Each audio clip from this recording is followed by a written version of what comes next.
The following is a presentation of KBEK Sports, local sports. Past the 25, to the 20, to the 15, he's going to high step into the end zone, touchdown! Here, wide receivers split each side. He's still going into the end zone. East Central Minnesota, the action starts now.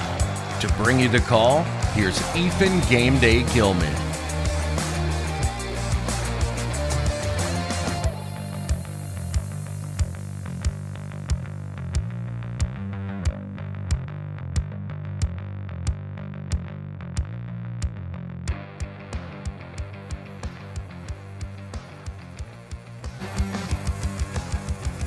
And good evening, ladies and gentlemen, and welcome to Mora, Minnesota, for tonight's Eastern Mini League baseball game between the North Branch Nighthawks and the Mora Blue Devils. A beautiful evening for some baseball. Actually turned out to be quite nice. We've got cloudy skies, but it's around that 70-degree mark. The humidity is up there always this evening, but still going to be a good night for some town ball baseball here in Mora, Minnesota. There are some showers in and around the area here for the next couple hours, but some look to miss us. Some could hit us. We could get a sprinkle or two, but either way, we've got a nice 10-mile-an-hour breeze that's coming at us, so it should be a great night for baseball. I am Ethan Game Day Gilman, and I'm not alone. Joining me tonight is Chris Gable. Chris, thanks so much for joining me. Hey, good evening, everybody. I'm excited to be here for some more Mora Blue Devil baseball. And like you said, it's going to be a beautiful night here for baseball, sitting out here with the sweatshirt on, enjoying the weather and watching some good town team ball. And like I said on Wednesday, it felt like football weather, and this, again, feels a little bit like football weather, like we're getting into September, October-ish, like we should be covering the Mora Mustang football team, but we're here to cover some Blue Devil team, and yeah, it's going to be a good night. Again, there are some showers that could come around 8 o'clock, but then they'll be in and out pretty quickly, so we'll keep an eye on that. But either way, the Blue Devils hosting the North Branch Nighthawks. This one of their 3 home games this weekend. It starts tonight against the Nighthawks, and then tomorrow against the Cambridge Bandits, then Sunday against Clear Lake. And they already had one at home here on Wednesday against the Isani Redbirds. So they are ending the season the way, well, really any team wants to, is at home. And then obviously playoffs will start here next weekend. So a nice stretch for the Mora Blue Devils, and actually some favorable matchups coming up here down the stretch this weekend alone. They had a tough one there on Wednesday. We'll get to that in a moment, but you and I have been looking at the schedule. A nice kind of homestand here for them to end the season, and more favorable for them too. Yeah, Isani Redbirds, they ran into a stud pitcher and suffered the 10-0 loss. But before that, Mora had a 6-game win streak. Mm-hmm. And now you've got a bunch of home games here before the playoffs started. So they're looking to get hot and get into the playoffs with a bunch of wins under the belt and feeling good. Yeah, they are currently 2 games behind the Quama Cubs, who are in second place. The Quama Cubs in third. Hinckley Knights are in second.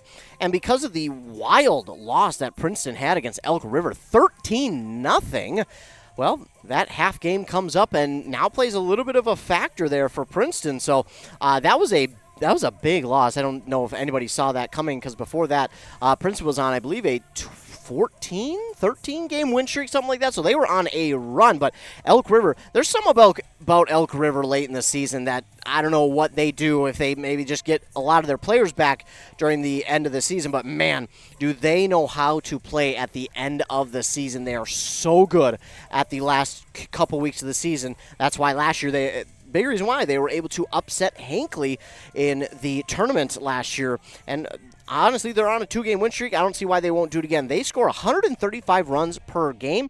Now, that is good enough for 4th in the league, but they only give up 85 runs per game. That's a 50-run difference. And as we take a look at everybody, that's the best other than Princeton, who has a 60-run difference. So if we're looking at teams in this Eastern Mini League who, when they go to their playoffs, Elk River is going to be one of them. Now, obviously, these teams play in different classes. Class A is Elk River. Elk River is in Class A. The only Class A team from the Eastern Mini League, funny enough.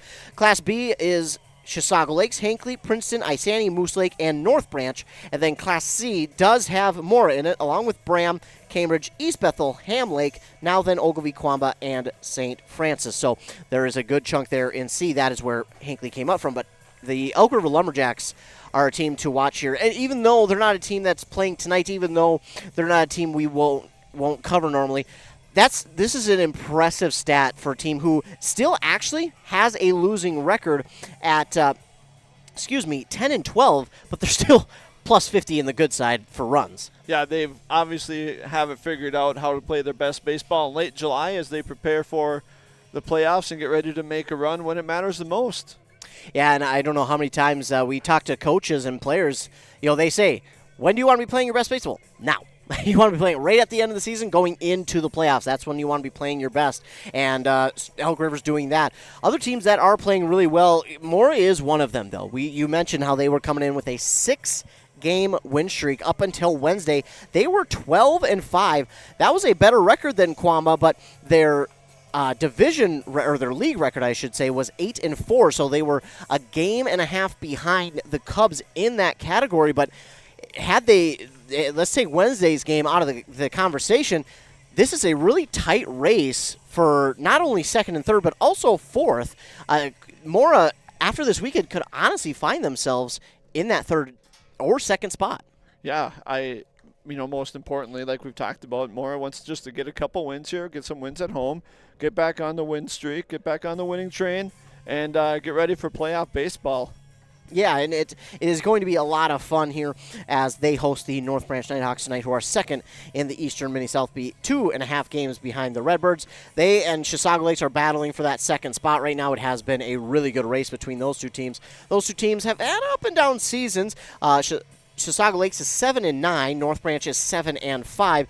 It's always interesting to me to see the differences in the games played. You look at Hinckley, I think they have the most played in the Eastern Mini League at 26 games. But then you get down to like the Moose Lake Buzz, who have only played 13, or teams like Chisago Lakes or North Branch, who have played 12 or less. So it's very interesting to me to see the disparity between some of the teams and how many games they've played. But obviously, it doesn't matter how many you've played.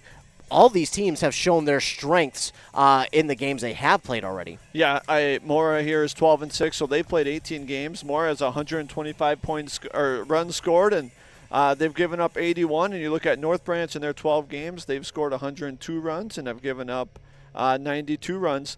Both teams have winning records, and so we're excited for tonight's ball game. We should have a really good ball game, a close ball game, and excited to see how this one shakes out.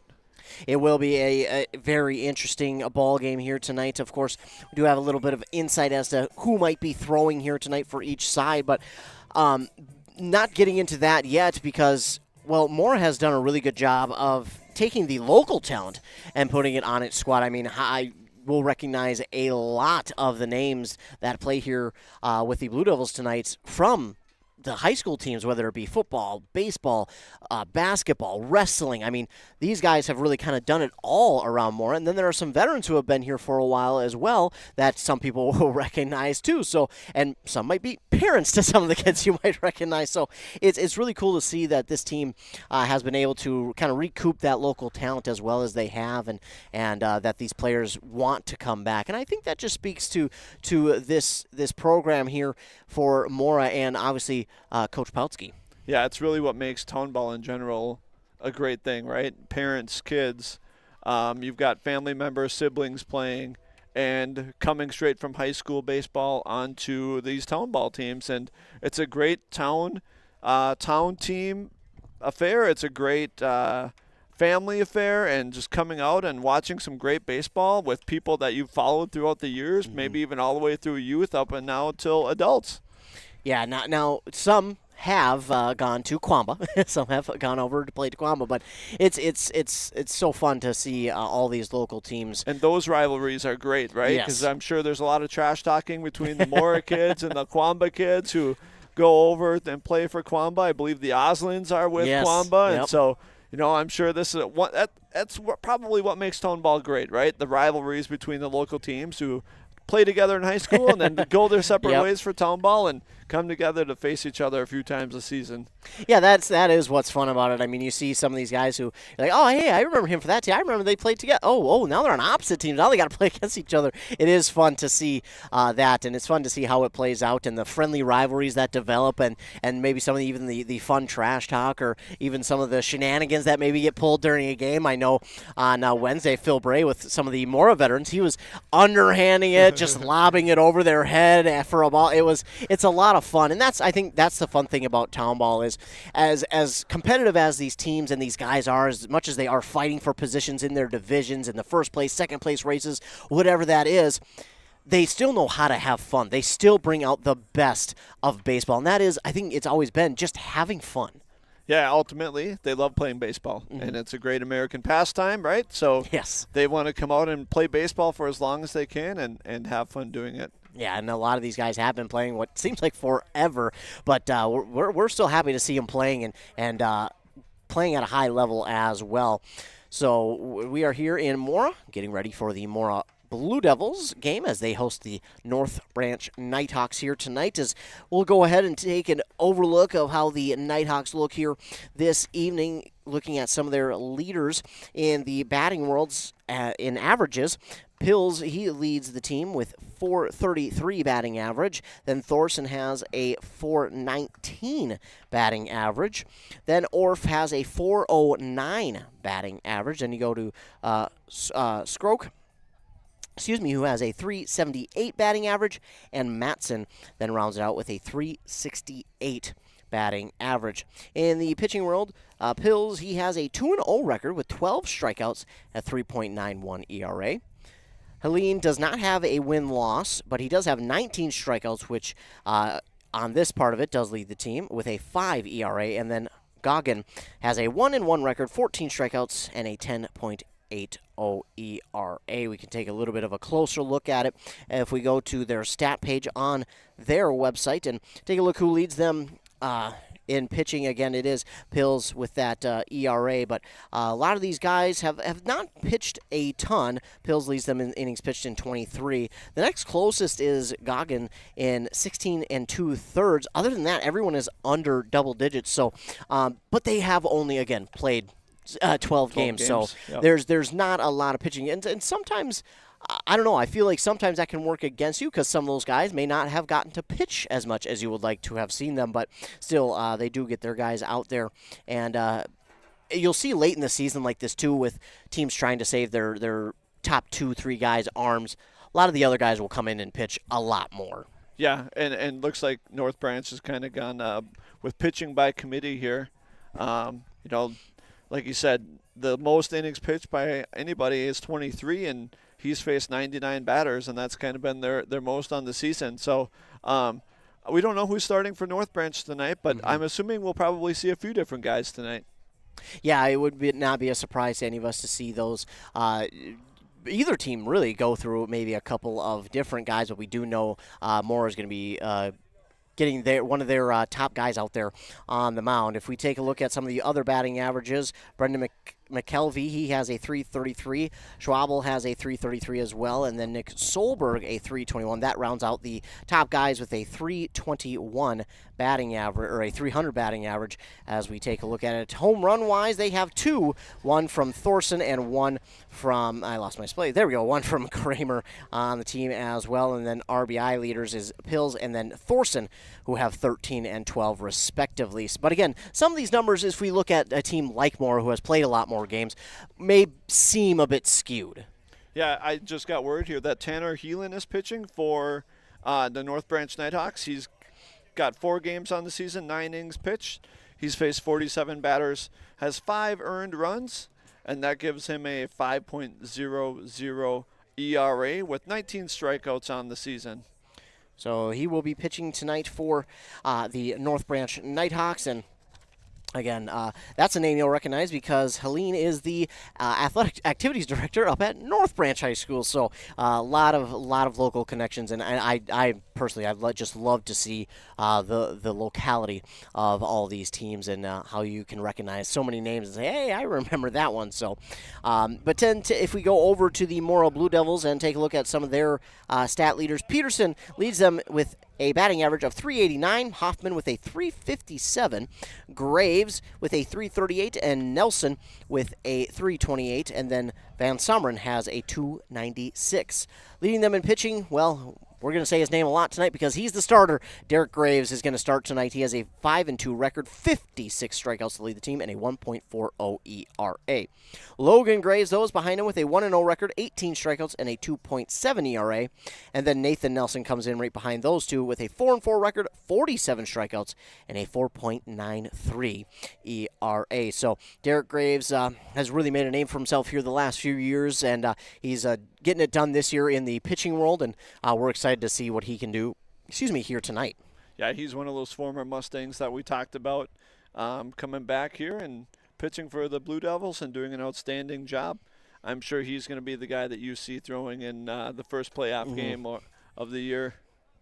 No doubt. And tell you what, we're going to get a commercial break because very shortly we're going to have our starting lineups announced and also our national anthem be played, and then we'll be set for first pitch here in Mora. So we're going to go to a commercial break first, but then when we come back, we will have first pitch for you in Mora between the Blue Devils and the Nighthawks as you're listening to Town Ball here on Nice 95.5 KBEK. Honeymoon, here we come. Where's our car? It's been stolen. We'll call our insurance agent. I'm right here. Oh, hey, Jen. You got our invite. Love the dress. Are we covered for this? Of course. That's why you chose auto owners. We work together to get the right coverage. So when the unexpected happens, you know you're covered. That's simple human sense. Your local auto owner's agent is Pine Insurance Agency. Visit them at pineagency.us today. pineagency.us.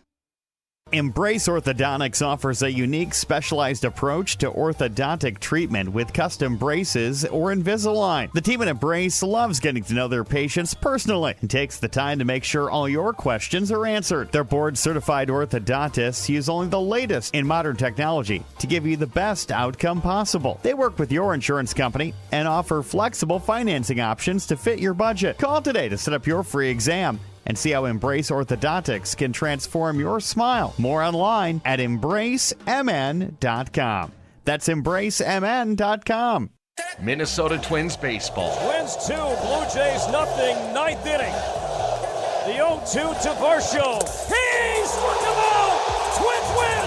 Twins Every win! hit, home run, or strikeout on the boat, on the lawnmower, or at work.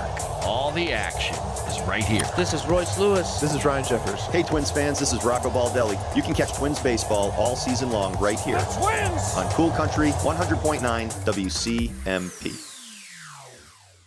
A Lennox air source heat pump is a high-efficiency air conditioning unit that can also heat your home or business during the spring and fall. It's more economical than heating with propane. Have Dale's Heating and Appliance install your Lennox air source heat pump. Ask Dale's how you can receive up to $1,000 in rebates for your air source heat pump system. And ductless mini splits also qualify for up to $1,000. Visit dalesheatingandappliance.com. Conditions apply. See dealer for details.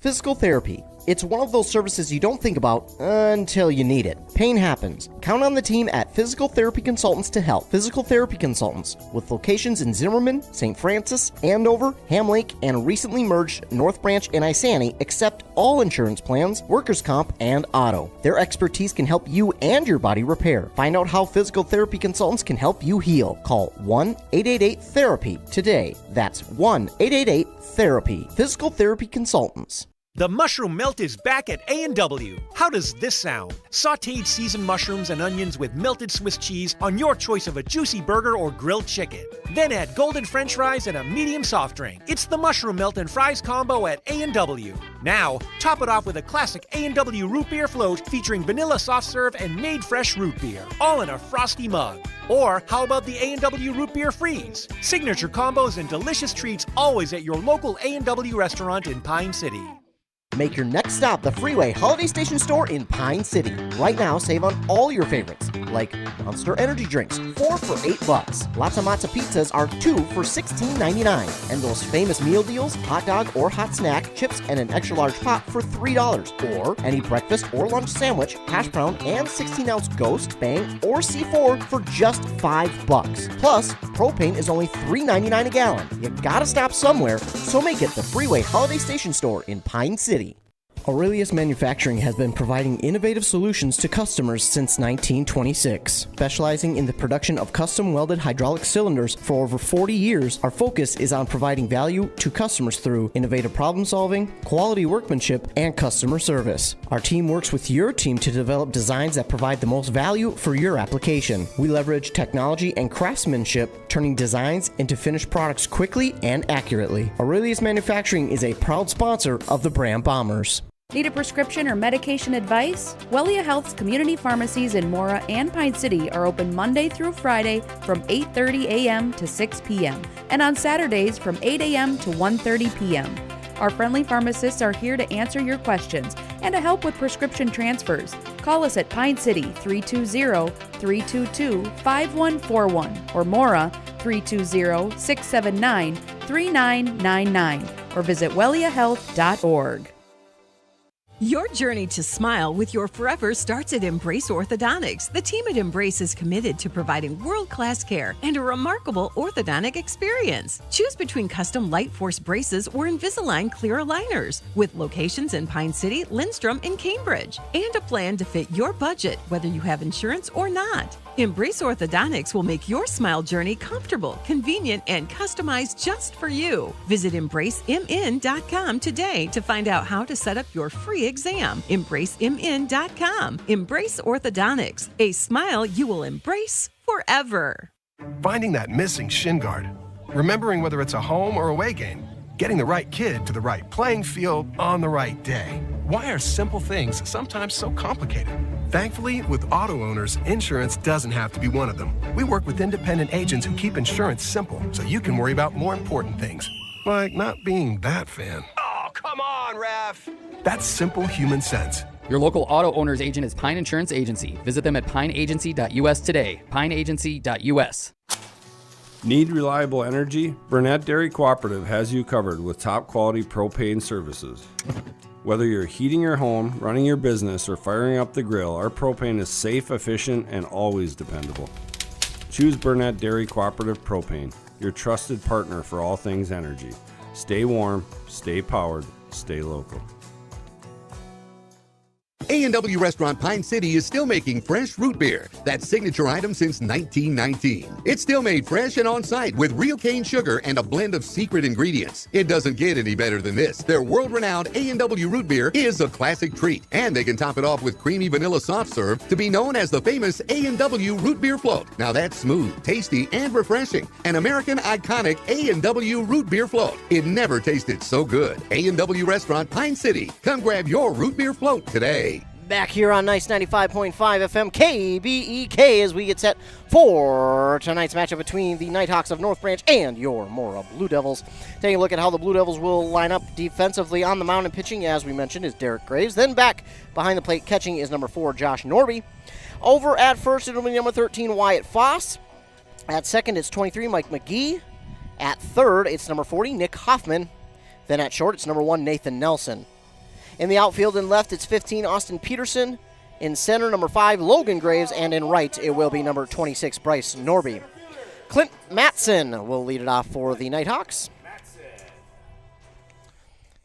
So Clint Matson get into the right-handed batter's box. Very good batting average. He's batting .368 on the season.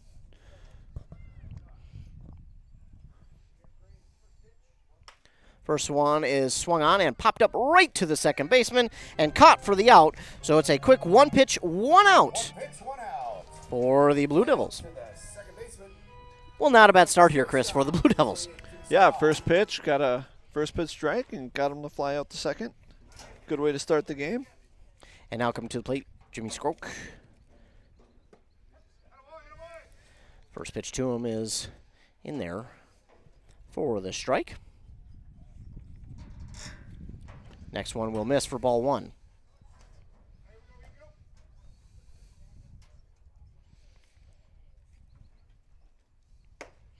Next one is swung on and missed. So now the count 1 ball and 2 strikes. Or 2 balls and 1 strike, excuse me. That one's going to miss. So now a 2-2 count.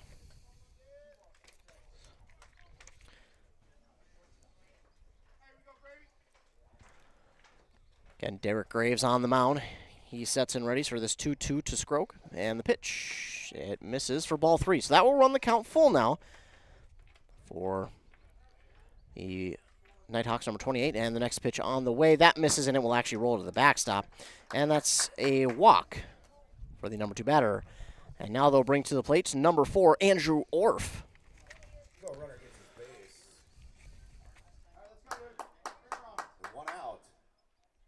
Andrew Orff is having a good season for the Nighthawks, batting .409 on the season. Near 500, is that good? Yeah, I believe that's pretty good. He's got 8 RBIs as well. Near the team lead in that category. Pitch is swung on and fouled out of play. So a 0-1 count here for Orff.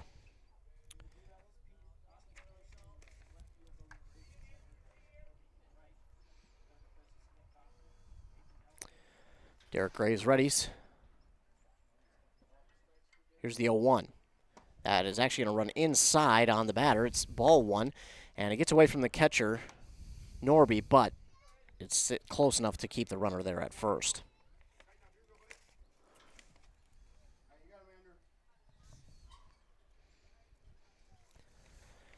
The 1-1 swung on again, and this one's going to be fouled out of play.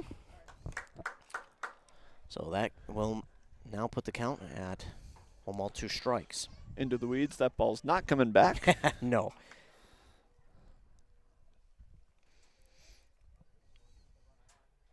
The 1-2, that's inside again. And that will even up the count 2 balls, 2 strikes.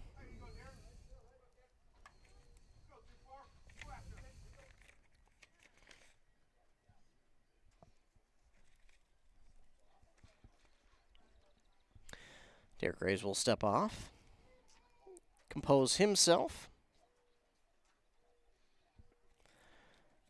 And now the 2-2. That one is swung on and fouled out of play again by Orff. He'll keep himself alive. Return foul balls either to the concession stand or myself. That would be very much appreciated. Any kid that does it. So 2-2. Concession stand for a free treat. 1 out, runner at first for North Branch. Graves with the 2-2 again. And that will just miss low. And that will run the count full for the second batter in a row. Yeah, North Branch hitters are very patient. They're making Graves throw a lot of pitches. And that could play dividends down the road here later in the game. This is going to be swung on and hit out towards the gap in left center. That's going to get down, and not only will that get down, that's going to roll, and that should be an easy RBI. Well, it's going to be a little bit closer than we think, but it's still an RBI double there for Andrew Orff. So the Nighthawks get the first run on the board, and they lead 1-0. As now coming to the plate is number 1, Noah Thorson. And a runner at second, and it brings up the left fielder, number 1, Noah Thorson. Noah Thorson's batting .419 on the season. He's got 12 RBIs on the season with 1 home run.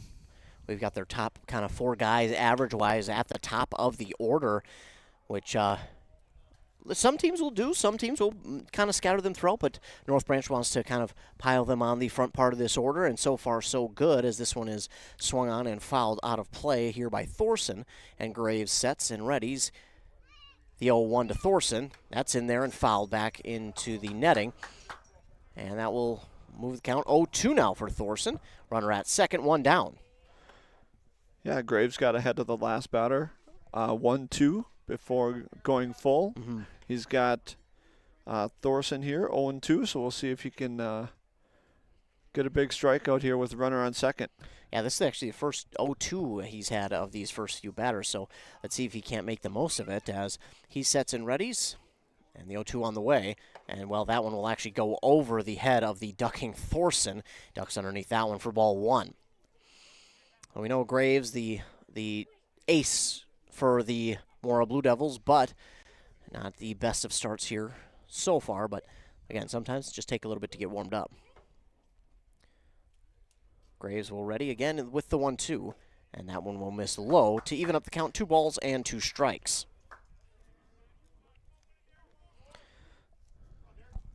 So Thorson trying to add another run here for North Branch as he's got a runner already in scoring position. The pitch to him going to miss outside, and that's ball 3. Now the third batter in a row that has watched his count go full, and we've seen a swing on the next pitch and a walk, so we'll see what happens here with Thorson. Graves, the pitch. This one is swung on, but it is into the netting here for a foul ball. Similar to Andrew, similar to Orff, just trying to stay alive here, battling off some tough pitches till he gets one he likes. As Graves readies once again, the full count pitch in the dirt, and that will be a walk, the second walk of the inning, drawn by the Nighthawks. So now runners at first and second, only one down, and now coming to the plate is number 12, Nick Pills. Yeah, the last walk came around the score. That was Jimmy Skrock. He came around the score on the double by Orff, and now you got runners on first and second with only one out. Yeah, so a tough spot for the Blue Devils to be in. Pills is out at the plate. He's batting .433 on the season. Wow. Another good hitter. This one is swung on and missed those. Graves kind of just blows that one right by him. We talked about this pregame that North Branch can score runs. Yes. I believe they have 125 runs on the season in only 12 games. Oh, I'm sorry, 102 runs scored in 12 games. So they can put up runs. Yeah, almost 10 a game, so that is not bad at all. But they do give up a good chunk of runs as well. So I think for them it's just about maintaining that lead, and they're willing to beat you to the most runs if it takes that. Meanwhile, we see Pills here miss on this next swing as his count was even 1-1. Now it moves to 1-2, and Graves will look for out number 2 with this pitch. And that one did get him. It's in the dirt, though, on the swinging strike, but it won't matter. He's out anyway with that runner at first. So that will be out number 2. And now coming to the plate is number 21, Nick Solberg. The first lefty we'll see for the North Branch Nighthawks. He's batting .321 on the season with 6 RBI, and he'd like to get another one here with a runner in scoring position. First pitch is going to be inside, but it just does get a piece of the zone for strike 1. Yeah, they've got, that's now what? This is now their 6th guy with over a 300 batting average. That's pretty darn good if you're North Branch, and now you're just hoping that some of that can translate defensively as well, as this one is in there from Graves for strike 2, as Solberg is down 0-2, and Graves will look for the final out. And Solberg just does get that one off the end of his bat to foul it off, keep himself alive 0-2. That's one of those ones where you're kind of forced to swing at it and just put it into foul territory to keep yourself alive. Yeah, he had a tough called strike on the first pitch, so he's just trying to protect now. Getting a feel for the ump zone here. 0-2 again. Graves readies the pitch, and that misses. A good-looking pitch. Some movement on it at the end there, but just missing. Nice little curveball that just didn't quite get the edge of the plate. So 1-2 now. Graves with the pitch, and that's a swing and a miss. So 2 batters down in a row via the strikeout, and that will do it. 1 hit, 1 run for the Nighthawks. No errors there by Mora, and the Blue Devils get themselves out of a little bit of a jam there with 1 down and runner in scoring position, but they get out of it. Yeah, Graves did a good job there. He walked 2 batters, but he was ahead of everyone. He was ahead of all the batters, 0-2, 1-2, and battled to get the last 2 guys to strike out. Looks like he settled in a little bit there. Yeah, it looks like he did finally kind of get himself to settle down, and hopefully that means we'll see some good, some even better pitching as we go forward. As we take a look at the Nighthawks and how they will line up on the mound, and pitching is Tanner Helene for the Nighthawks, and behind the plate and catching is number 13, Lucas Goggin. Then over at first, it will be number 21, Nick Solberg. At second, it's number 20, Carr Fazier. Then at third, it's number 4, Andrew Orff. And at short, it's number 28, Jimmy Scrogue. Then out in left, it's number 1, Noah Thorson. In center, it's number 27, Clint Matson. And then in right field, it's number 12, Nick Pills. So that is how the Nighthawks line up defensively as we prepare for the bottom of this first inning. Nighthawks put up that 1 run, lead 1-0, as the Nighthawks pitcher Tanner Helene gets himself warmed up. As we quickly take a look to Tanner Helene on the season, who is the starting pitcher tonight wearing that number 22. Helene, as we've mentioned, he's only pitched 9 innings, has a 5 ERA and 5 earned runs given up, but also has struck out 19, which, Chris, for only pitching 9 innings, he leads the team in strikeouts with 19. Yeah, he's going to throw strikes, and Mora's got to be ready, and he's going to look to get ahead of the batters, just like Graves did last inning for the Blue Devils. I wonder with Helene if, the innings just aren't there because maybe he has missed some time. Because if you've got a strikeout rate that high, I feel like you'd be you'd be more of a starter. But he has done a good job, and now coming to the plate to lead off for the Mora Blue Devils is number 5, Logan Graves. Graves is batting .338 on the season. He's got 88 plate appearances. Good chunk of plate appearances as he watches the first strike go by, and that is going to be ball 1.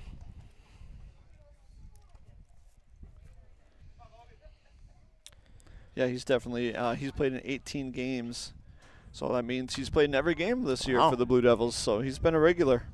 Nice. As this next pitch from Helene misses for ball 2. The next one is going to be outside, 3-0 now for Helene. Logan is very patient at the plate. He's got 17 walks already on the season, which is what you want from the leadoff batter. No doubt. Helene, a North Branch graduate last year, as this one is in there for strike 1. So Tanner Helene, he graduated from North Branch High School last year. This is his second season with the Nighthawks. The 3-1 on the way. And that will be missing for ball 4. So a leadoff drawn walk now for the Mora Blue Devils. So now make it 18 walks for 18 walks. Mr. Graves. Leadoff walks can come back to haunt you. Graves walked the second batter last inning. He came around to score the run for the Nighthawks, and the Blue Devils are going to look to do the same here with a leadoff walk to start the inning.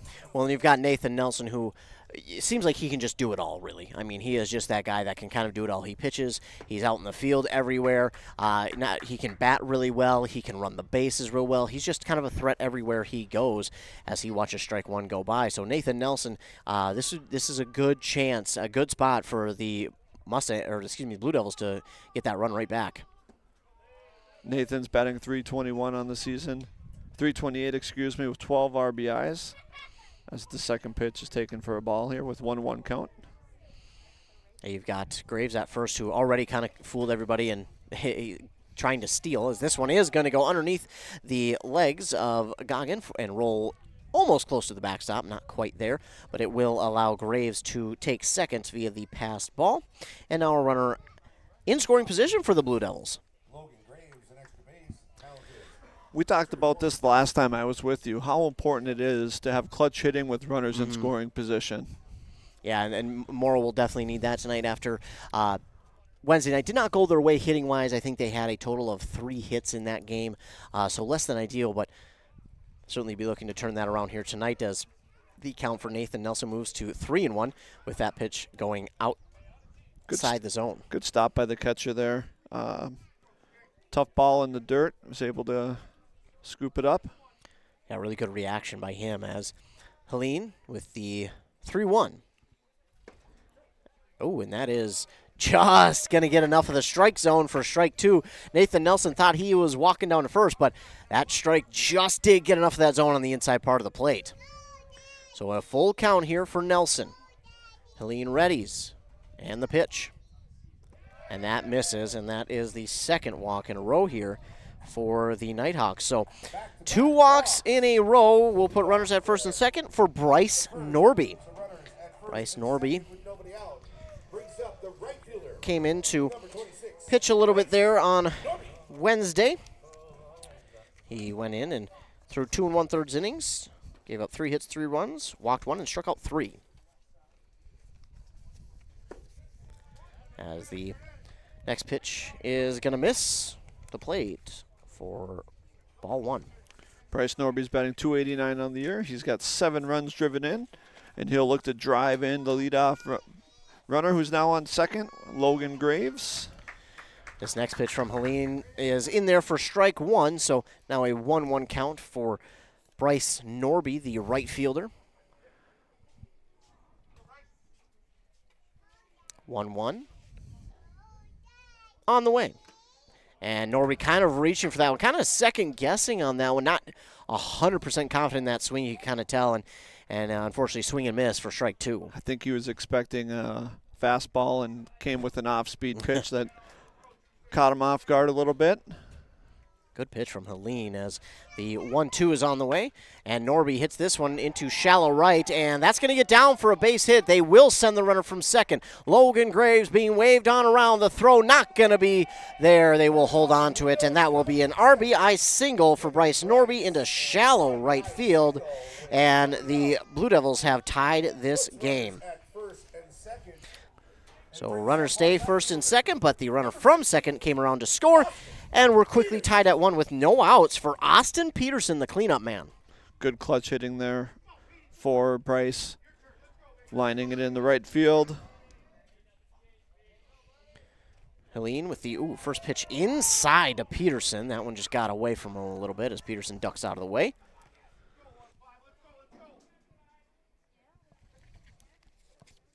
Helene sets. And the 1-0. Inside again for ball 2. Peterson is our team leader in RBIs with 16. He's got a great .389 batting average. So with runners on first and second, this is definitely the man you want at the plate. No doubt. And you can see Helene trying to go inside with these first 2 pitches. Third one in a row. He doesn't want to give him anything to get on the barrel of the bat because he knows that this is the guy you want to avoid giving anything even close to hit. Yeah, he'll make you pay if you throw something over the plate. As we see the catcher quickly calling out to the fielders as the 3-0. Nelson with the stolen base there. Yeah, quietly a stolen base as we missed that. And, Austin Peterson threw his bat thinking he had a ball 4, but strike 1 called as runners at the corners. Helene's fallen behind 3-1 to 3 out of the first 4 batters here. So the Blue Devils came in the game with a game plan here to be patient at the plate. That one's going to get through into right field. It'll be an RBI single. The runner will stop at second. The back-to-back RBIs now puts the Blue Devils on top, 2-1. So runners at first and second once again. Nobody out, and it's 2-0. Blue Devils, and we'll see a mound visit already here for Helene, unfortunately. Now what you want to see if you're North Branch, I want to see this young man go a couple more innings, get some innings thrown, but again, you want to make sure you go out there, make sure he's confident, and just have a quick word with him before it gets too out of hand. And it looks like the Nighthawks are sending someone to the bullpen already to get warmed up from our point of view here. Mm-hmm. But when we looked at the stats before the game, the Nighthawks go by a pitching by committee. Yeah. None of their pitchers have a lot of innings pitched. They kind of go inning by inning, it looks like. And so Helene's trying to get through the first here. He's fallen behind, which I think has come back to hurt him here. Mm-hmm. Yeah, unfortunately, Derek Graves, he was ahead of a few, but then got to a couple full counts. He did walk 1 or 2 of them, but he wound up getting a few strikeouts to end the inning. But so far here, no outs for the Blue Devils, and still runners at first and second for Nick Hoffman, who we all know he can do something with the ball when he puts it in play as well. So this is another kind of a dangerous at-bat. Yeah, Hoffman came into the game here with one of the top batting averages for the Blue Devils with 357. He's got 10 RBIs, and he'll look to get another one with a runner on second. The 1-0, and Hoffman, that one right back up the middle, is going to get through the infield. They're going to be aggressive and send. No, they will hold him at third. So the late stop sign from the third base coach, Jay Pautsky, as he holds him at third. That was a really good throw in from the outfield, so they will stop the runner at third. It will load the bases, though.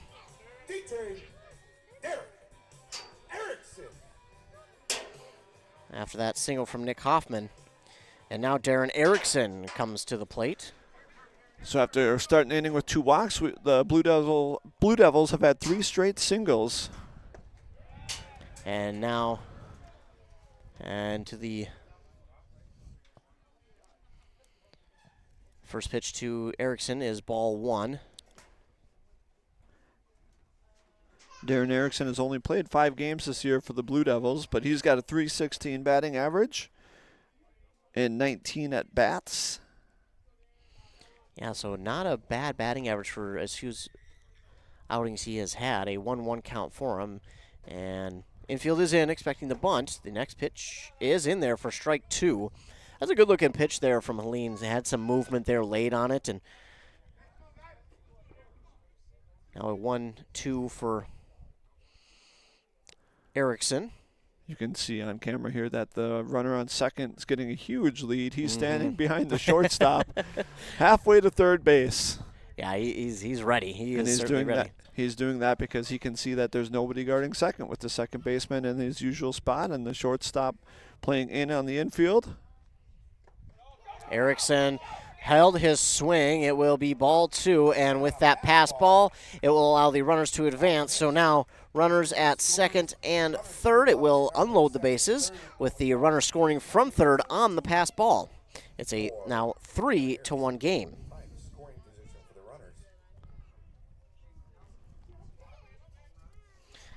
So Darren Erickson still in the box, a 2-2 count.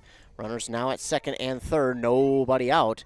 The 2-2 pitch here from Helene. That one just misses, and a full count here for Erickson. Infield still in. Helene. The pitch. Erickson reaches at that one, and he'll foul it out of play just to keep himself alive, and the count will remain full. That one's going to go and go under a few cars there. It's going to run away. And once again, the Blue Devils are forcing Helene to throw a lot of pitches here. We got another 3-2 count. Helene with the pitch. That one a good one, but Erickson hits it out towards right. Right fielder's going to get beat. He's going to get beat, and that will score 1. It's going to score 2, and Erickson is going to get into second. It's a 2-run double for Darren Erickson. Well, he doesn't need as many games as the others. He's just that good as he gets 2 runs in, and it's now 5-1. And the Blue Devils don't even have an out yet, and it looks like that might be it for Helene. First 6 batters, scores 5 runs, gives up 4. It looks like it will be, so we'll wait and see who the next pitcher will be. Looks like number 8, and number 8 is Bo. I think it's Peterson or Pedersen. I think it's Pedersen. But now Bo will come in. After Helene, well, unfortunately, does not get any outs. Gives up 4 hits and 5 runs. Yeah, 5 runs on 4 hits, 2 walks. Just fell behind batters. Yeah. Yeah, it's unfortunate. You hate to see it for the young man. But again, they do go more pitch by committee, and Pedersen he pitched against Hinckley a few times, and I was able to see him. I'm not sure how long ago it was, but it wasn't too long ago when I watched him pitch against Hinckley. A hard thrower, very hard thrower. But again, it's more or less about, for this Nighthawks team, finding the strike zone. And if they can find the strike zone, they will be just fine. But again, they've given up a lot here in this first. They need to try and get the first out of the way. That way they can kind of get some momentum back in their favor. Yeah, Pedersen has pitched 6 2/3 inning on the year. He does have one win. He started one game. He's faced 45 batters, given up 9 hits, and he does have a 13.5 ERA. He's also struck out 9 on the season. So we get him to warm up here. We'll keep it here just because, well, we let you have commercials for a good chunk of time. So we'll keep it here, but don't forget, today is Friday, and during the morning shows, you had your chance to win a pair of Saints tickets. Tune in every Friday morning, whether it be on the KBK Morning Show with Adam Hefty or the 100.9 Morning Show with Joshua Miron. Tune in every Friday morning for your chance to win a pair of Saints tickets. You'll be given a keyword to text in, and you'll be entered for your chance to win a pair of Saints tickets. Again, that's every Friday during the morning shows. As coming to the plate now for the Blue Devils is Derek Graves, the pitcher tonight for the Blue Devils. Anderson, the first pitch, misses for ball 1. Derek here would like to help himself out on the mound here by getting an RBI. No doubt, and I always love seeing the pitcher versus pitcher matchups here, just to kind of see how they both go about it. As the 1-0 is on the way, and that is going to, it's going to get just enough of that outside lower corner for strike 1. So 1-1 count for Graves. Patterson with the pitch. That one will miss, and that's actually going to get by the catcher, and that will allow Erickson to jog into third. That's the third pass ball already here in the first inning. Yeah, that's unfortunate here for the Nighthawks, but again, still looking for that first out as a 2-1 count now for Graves. Graves has 42 at-bats on the season. He's batting .286. As he swings and misses at that one, just completely missed that one. And now his count is 2 balls and 2 strikes. Patterson readies. And here's the 2-2. Graves gets a piece of that one, but it's out towards straightaway center. The center fielder will run up on it. They're going to send the runner from third, and the throw will not get there accurately. So that allows Erickson to reach on the sac fly RBI, and that is out number 1. But again, it adds yet another run to the Mora total, and they have now scored 6 runs here this inning. 1 down, nobody on, and coming to the plate now is number 23, Mike McGee, playing at second.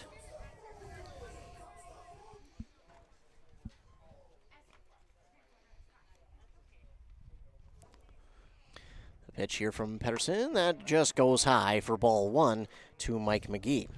Mike McGee has 26 plate appearances on the season. He's batting .182, playing second base tonight for the Blue Devils. The 1-0 to him. Got a piece of that one. That's out in the gap in left center, and that'll get down, and that's another base hit here for the Blue Devils. And they have really gotten on top of things here in the first. And now bringing to the plate Josh Norby. You know, Norby there on Wednesday was 0 for 1, but he drew 2 walks. So we talk about some of these guys being patient. Josh Norby is another one of those guys. Yeah, Poutsky made sure to let me know that Norby is a catcher. He's the team leader in that area, and he's got a high on-base percentage, even though he's got a .409 on-base percentage. So he knows how to get on base. He's a wily veteran. This one is swung on and hit out to straightaway center. The center fielder is going to get under it for out number 2, but that is out number 2. But we roll it back over to the top of the order, and this is where things really kind of got going for the the Blue Devils. It started with 2 walks, and then that's when we saw 2 RBIs in a row. So let's see if Logan Graves can't continue the trend with the RBIs here in this inning. Runner at first, 2 down. There's in the pitch, and that is in there for strike 1. Yeah, Pedersen's done a nice job here calming things down since coming in, really focusing on throwing strikes and getting ahead of these Blue Devil batters here. The 0-1 now for Graves. That one's going to miss for ball 1. That one is outside.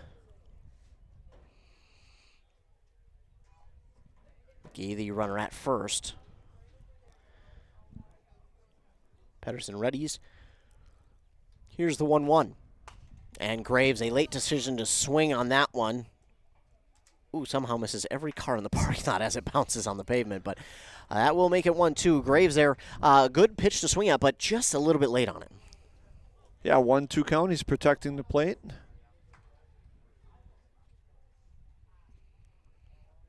Pedersen with the pitch, and that one a good, wow, nice scoop there at third. That is number 4, Andrew Orff, with a nice scoop there at third to get the ground out for out number 3. Wow, that one had a nasty bounce. It's a good play by the third baseman, picking up his team there to end the inning. So 5 hits and 6 runs come across for the Blue Devils.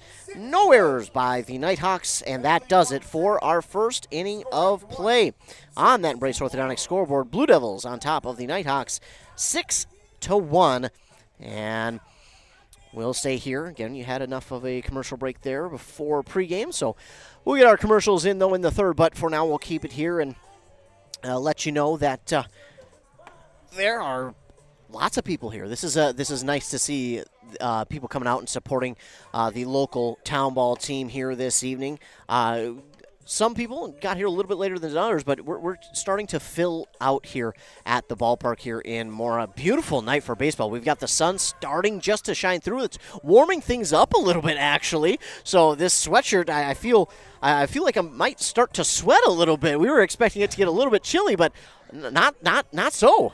No, the cloud cover is going away. The sun's poking out here. We have a little breeze up here that should keep us comfortable and maybe keep some mosquitoes away here, as we are right near a swamp here. yes, but we are okay and definitely happy to be out here as the Blue Devils host the North Branch Nighthawks. Due up for the Nighthawks is their 7, 8, 9 batters, and leading it off will be Brendan McKelvey.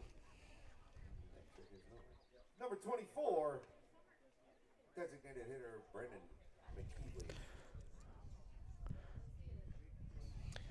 McKelvey. McKelvey is batting .333 on the year, but he's only has 6 at-bats. He's only played 2 games this year for the North Branch Nighthawks.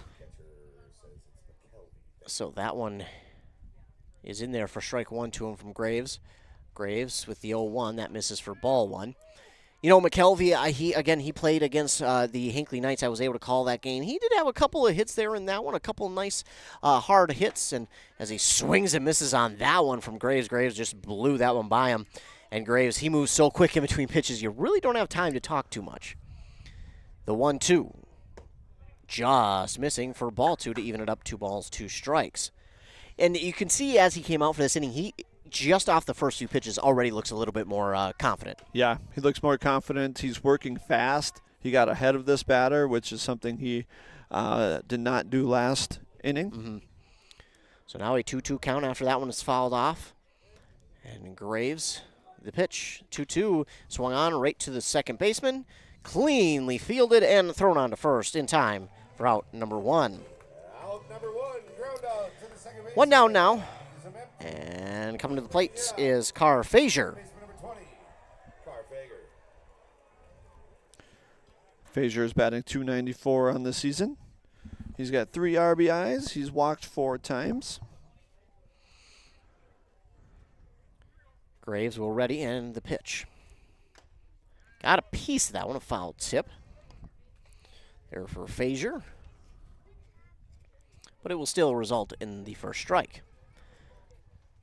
The 0-1 got him reaching, and that's now going to put him ahead 0-2. So Graves ahead, Fazier behind. Graves takes an extra second here for this pitch, and now on the way 0-2. Got him to swing at one up in the zone. This is popped up towards the netting. It's going to go out of play. So that one will just get out for Fazier, and that will keep him alive at the plate. Now let's see what Graves throws here.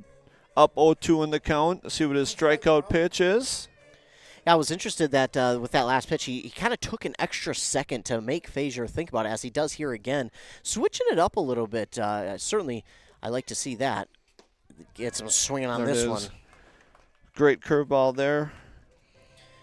Great strikeout. Looks like he and Norby are I'm wondering if that pause is he and Norby getting on the same page with the signal, with the pitch that he wants to throw here. Either way, it definitely throws a wrench to the batter because you see him go for the first 2 or 1.5 batters kind of quickly in between pitches, and then 2 pitches in a row, he kind of slows it down. That definitely, I know me, I'd be a little bit anxious up there. As the first pitch here to Helene is ball 1.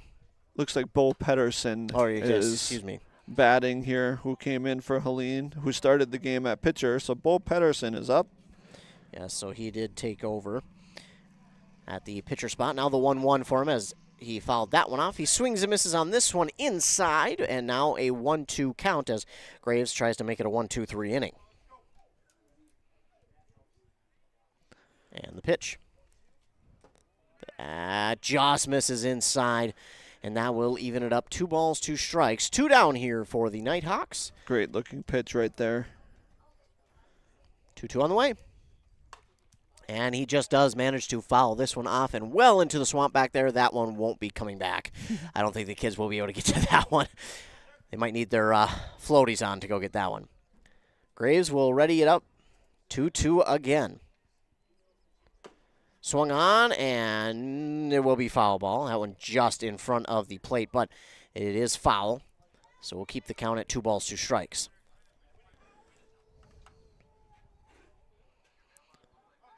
Two still for Pedersen as Graves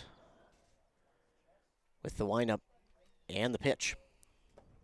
And that one going to miss for ball 3. So a full count here for Pedersen. Pedersen doing a good job being patient here. Yeah, being patient. He's has 6 plate appearances on the season and has reached base 1 time out of the 6.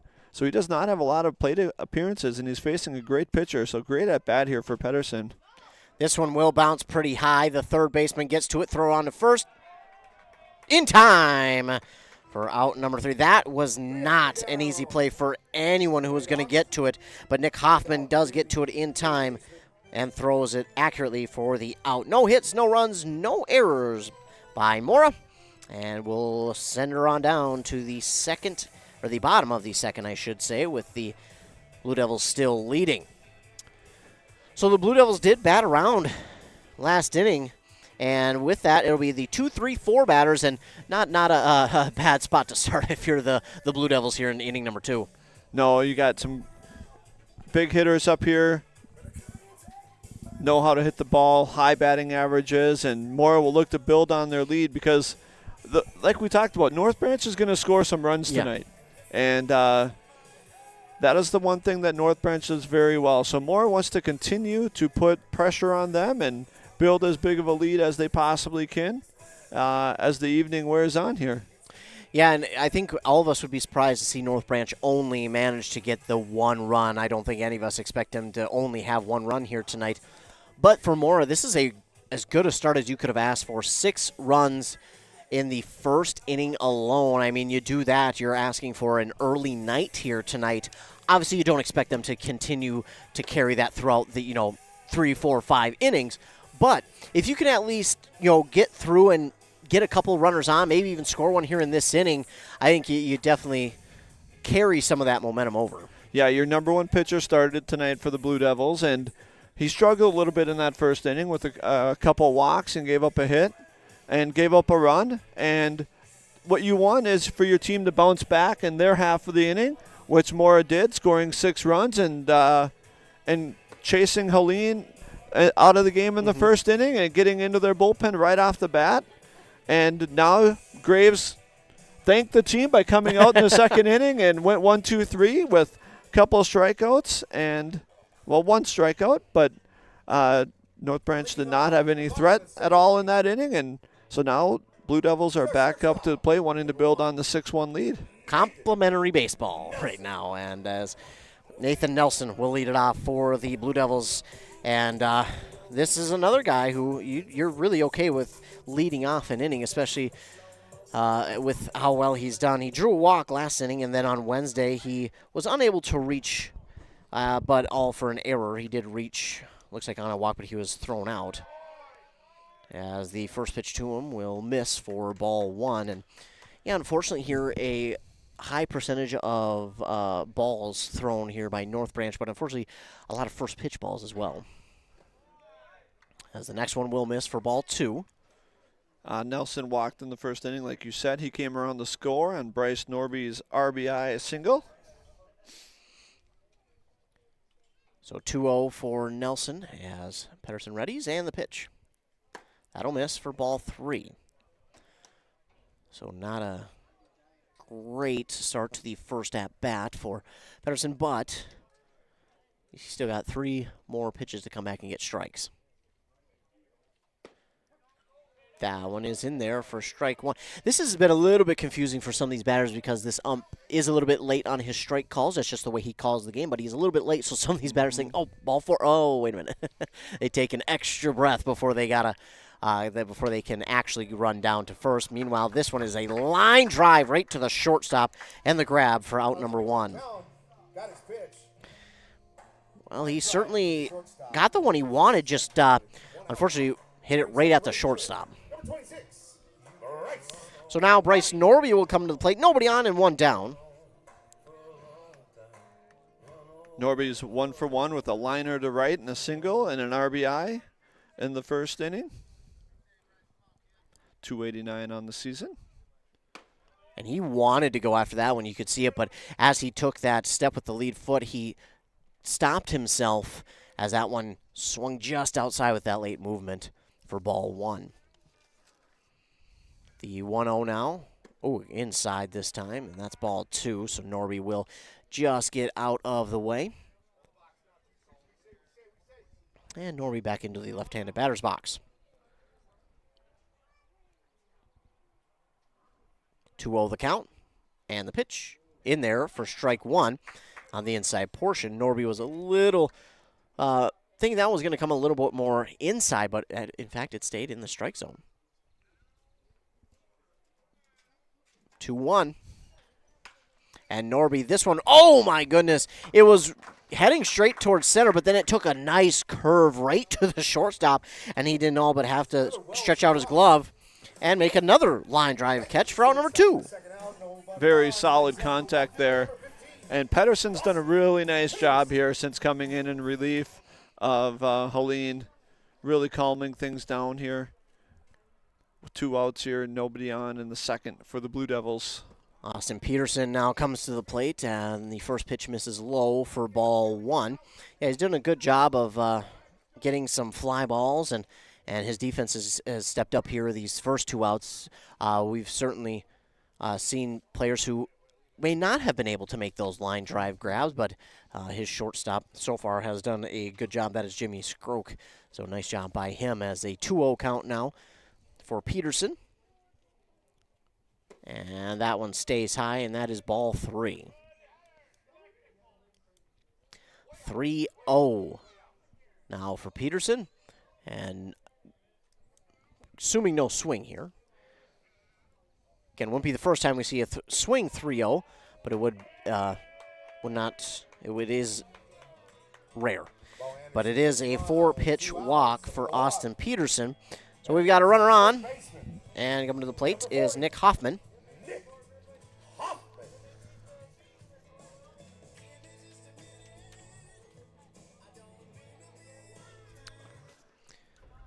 So their first runner here in the second.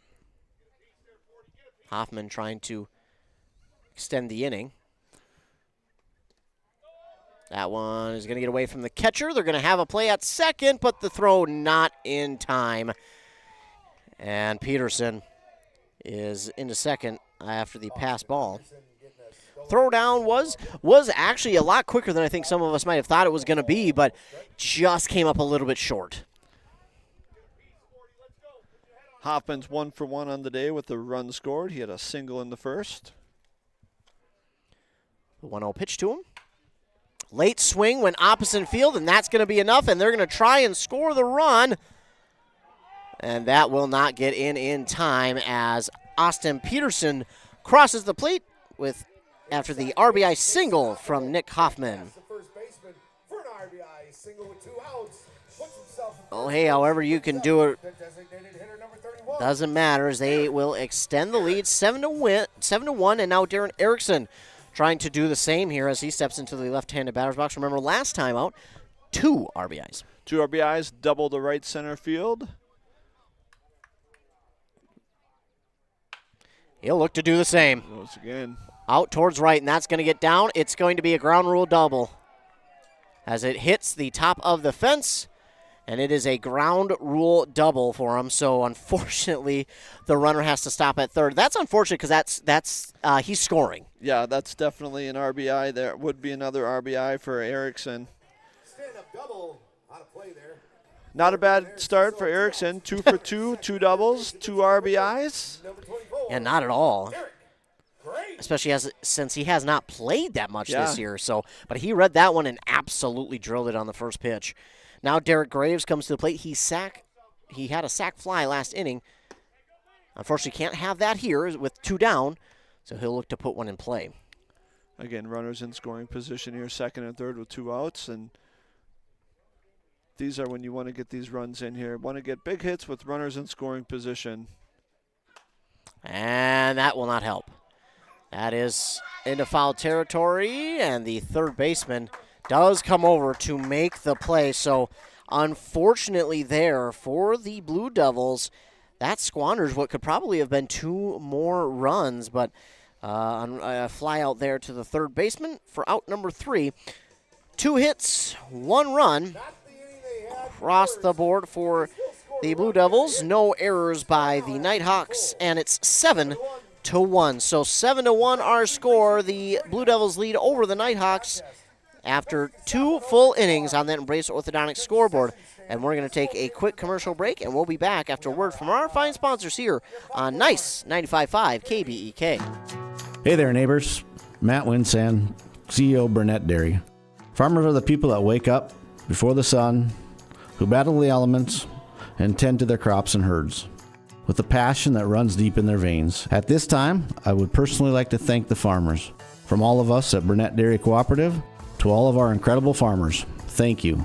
Burnett Dairy Cooperative. Real farms, real flavor. Make your next stop the Freeway Holiday Station store in Pine City. Right now, save on all your favorites, like 20-pound propane refills for only $19.99, firewood $8.49, or 3 bundles for just $24. Holiday spring water gallons are just $2.99, and 20-pound bags of ice are $6.29, and 5-pound party bags of ice are just $2.69. You gotta stop somewhere, so make it the Freeway Holiday Station store in Pine City. Back here on Nice 95.5 KBEK, it will be the top of the order for the Nighthawks, and it starts with Clint Matson. Yeah, North Branch has a very strong top of the order here, starting with Clint Matson here with a .368 batting average. Much like Mora, their top 4 or 5 guys are in that 300 to 400 range. We've seen it with North Branch that Andrew Orff was able to get their first run scored with that RBI, but then that's kind of when Graves settled in. And I'm really interested to see here what Graves is able to do against the top of the order, as the top of the order, I don't want to say gave him trouble, but he was not able to get them the way that he would have liked to have. Well, he's already doing something different than he did in the first inning. He's ahead of the batter here. He fell behind a lot in that first inning, and I think that led to, well, it was the walk that came around to score their only run of the game. And so looks like a much different pitcher here in the second and to start the third. Yeah, and Graves looks to be throwing a little bit harder, too, here after that first inning. Again, I think that comes with the confidence part of it as well. So definitely looking better as the 2-2 on the way, and that one will miss for ball 3. You can tell he's trying not to give Matson really anything in the zone for him to put into play. Matson, again, as you mentioned, a very dangerous batter, and that one's going to miss for ball 4. So, well, unfortunately there, he got out to an 0-2 start, but 4 straight pitches missed the zone. And that is the second, this is the first walk from Matson. It was Jimmy Scroke who actually was walked there, and so the leadoff man will be on for North Branch. Jimmy Skrock is batting .378. He had the walk last inning, or in the first, and he came around to score the Nighthawks' lone run of the game. Meanwhile, Graves comes back with a nasty pitch on the inside part of the plate for strike one. He looked angry on that one. Not happy about the walk. A little bit. I would say that he took a little something out on that pitch. Here comes the 0-1. That one looked like he took just as much out on. And this one's going to be fouled out of play. Good job by Josh Norby, the catcher, going out to talk to him after that walk to calm things down, and looks like that whatever Josh told him is paying off here as he's 0-2 to this batter. I'd like to know what he said because he looks a little bit angry after that one. Here is the 0-2 now to Skrock, and he swings, and that's foul tipped into the glove for the strikeout, and out number one. Well, if you know Josh Norby, he's a jokester, so I'm sure it was something funny to calm him down a little bit and just, hey, just throw strikes. You got good stuff. And sometimes laughter can be the best medicine, especially when you need to be more relaxed out on the mound in a position like that. So that can certainly pay dividends going well forward in this game. Is now Andrew Orff to the plate, and this is the one we're kind of watching for right now as Orff gets on top of that one, fouls it out of play as he was the RBI double his first time around. Yeah, RBI double, batting .409 on the season.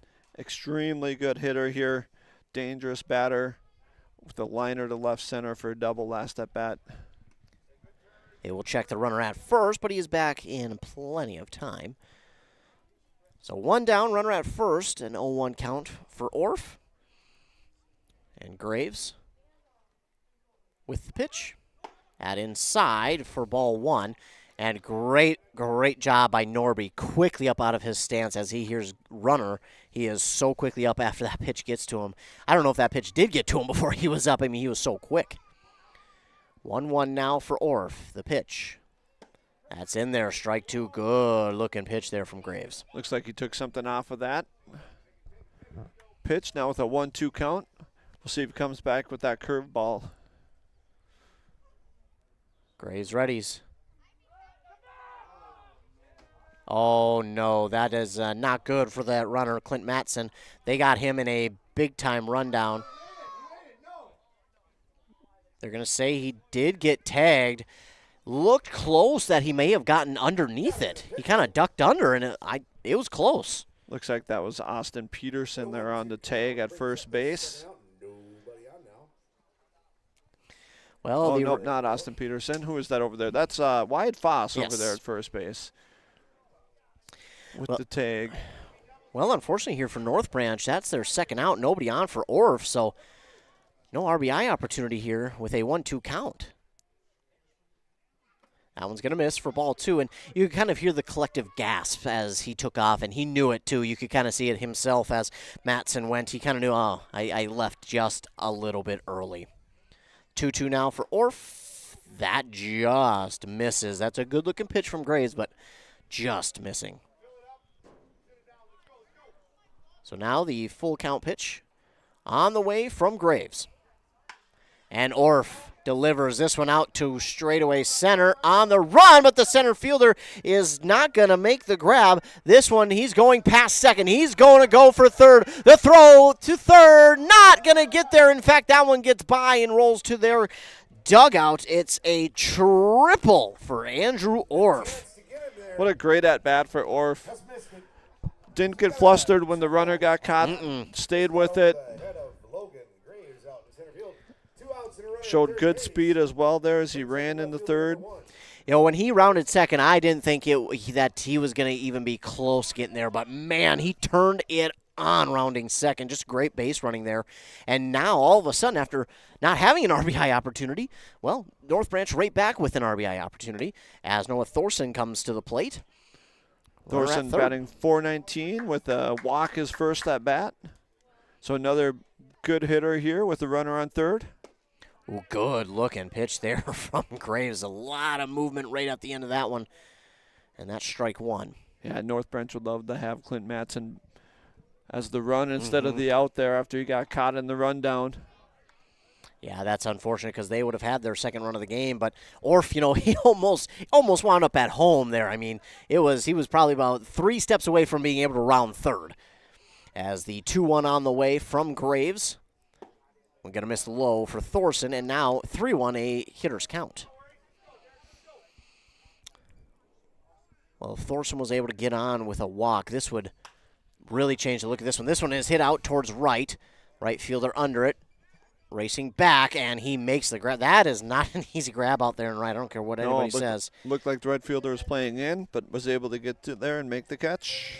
So 1 hit, no runs, no errors by Mora, and the triple from Orff, unfortunately, does not mean it turns into points for the Nighthawks, and the Blue Devils get out of that inning with that runner at third. Get a nice play over there in right by Bryce Norby to help them get out of the top of the third, and now the Blue Devils will have a chance to try and add on to their lead once again. They lead 7-1, heading into this bottom of the third. Again, beautiful night for baseball. Bo Pettersson looks like he will be out there for another inning. So Pettersson going to be going into his third inning of work here after getting 2 full. And I'm guessing they'll hope he goes maybe 3-4, and then they'll probably switch it up again, and we'll see the next one go 3, and then probably have someone coming in to finish off the next 2 would be my guess. But again, you never know, because again, like you have mentioned, this team goes more pitching by committee, and sometimes that can be unpredictable, which sometimes can work in your favor. Yeah, there's a lot of managers who have the philosophy they don't want the guy to go 2-3 times through a lineup, and they'll change pitchers as they start to see a guy a second or a third time. So North Branch seems to do that with their pitching staff, and so we'll see how this shakes out. But Pettersson's done a really nice job coming in and calming things down for the Nighthawks here. He really has. He induced a few fly balls for some easier outs for his outfield. Then they were able to get a couple line drives and nice grabs by their shortstop. But Mora was still able to score a run, but they will start it with their 8, 9, and 1 batters due up here in this inning. It starts with Mike McGee, who back in the first was able to get on. Yeah, he had a single back in the first inning. He was stuck at first base. And the first pitch to him is called strike 1. So an 0-1 count for McGee.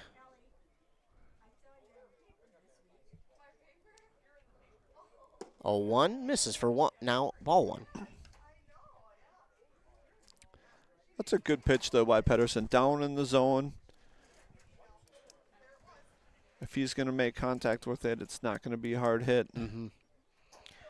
The 1-1 on the way. That is in there, outside part of the plate for strike 2. And Ed, as you mentioned here last inning, Bo Pettersson kind of settled things down in the first, but starting out this third, he looks way more comfortable, even from the second inning. And the second inning, he looked pretty good, but he just looks so much more comfortable here. Yeah, he after coming in the first and shutting him out, and last inning he gave up the triple, but he was able to calm things down, get out of the inning with minimal damage, and so he's feeling confident in what he's throwing here tonight. Yeah, and he looks pretty in control with at least the first batter of the third inning with a 1-2 count for McGee. Pitch on the way.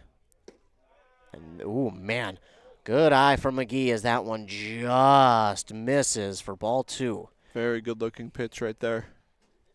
2-2 count now for McGee. Pettersson readies. And the pitch. That one inside on him. Almost was able to hit it down the third base line, but that one just does go on the opposite side of the third base foul. So count stays 2-2, and McGee keeps himself alive.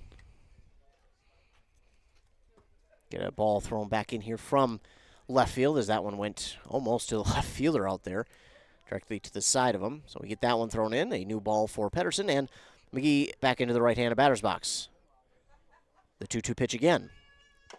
A late swing, and this one will foul it off again. So McGee is battling here with the 2-2 and forcing Pettersson to throw, well, a few more than he would have hoped for in the leadoff man. Yeah, it was a good off-speed pitch there right by Pettersson. Caught the batter off guard, got him off balance, caused the late swing and foul ball. Let's see what Pettersson comes up with here with a 2-2 count. And, to give Pettersson more credit, those last few pitches have looked good.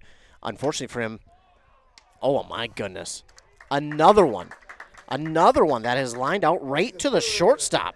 Yeah, that's our third liner to short. He's done a nice job over there at short, being ready for those hard hit balls that have come at him tonight. I mean, third base is usually considered the hot corner. Shortstop is always moving around, but man, he hasn't had to move too much here. Now Josh Norby coming to the plate, one down, nobody on. But again, after him, we roll it over to the top of the order, and that's been the dangerous part.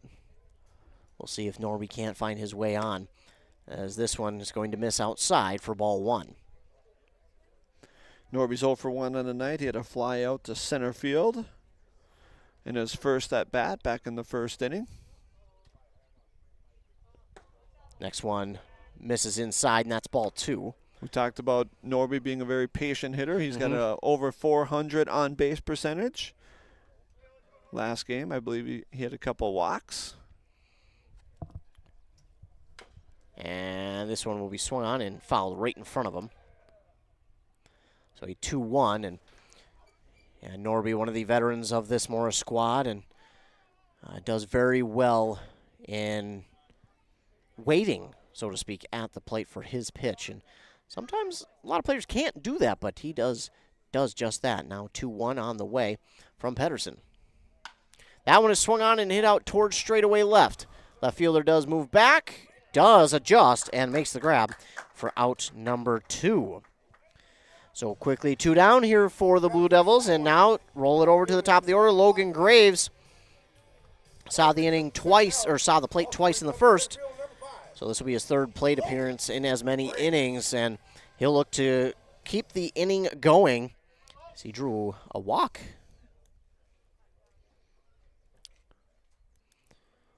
First pitch to him misses in the dirt for ball one. Yep, he drew a walk in the first, came around the score, and then also in the first had a ground out to the third baseman. The 1-0. So officially he is 0 for 1 on the night with 1 run scored. And he was just late behind that pitch. Looked like a good one, but just behind it. And count moves to 1-1. Pedersen readies. And the pitch. That one swung on, hit right to the second baseman. And Graves doesn't even run towards first. He runs halfway and then realizes, well, that's going to be it. So a ground out to the second baseman for out number 3. No hits, no outs. 1, 2, 3 go the Blue Devils. No errors there by North Branch, and we're headed to the 4th.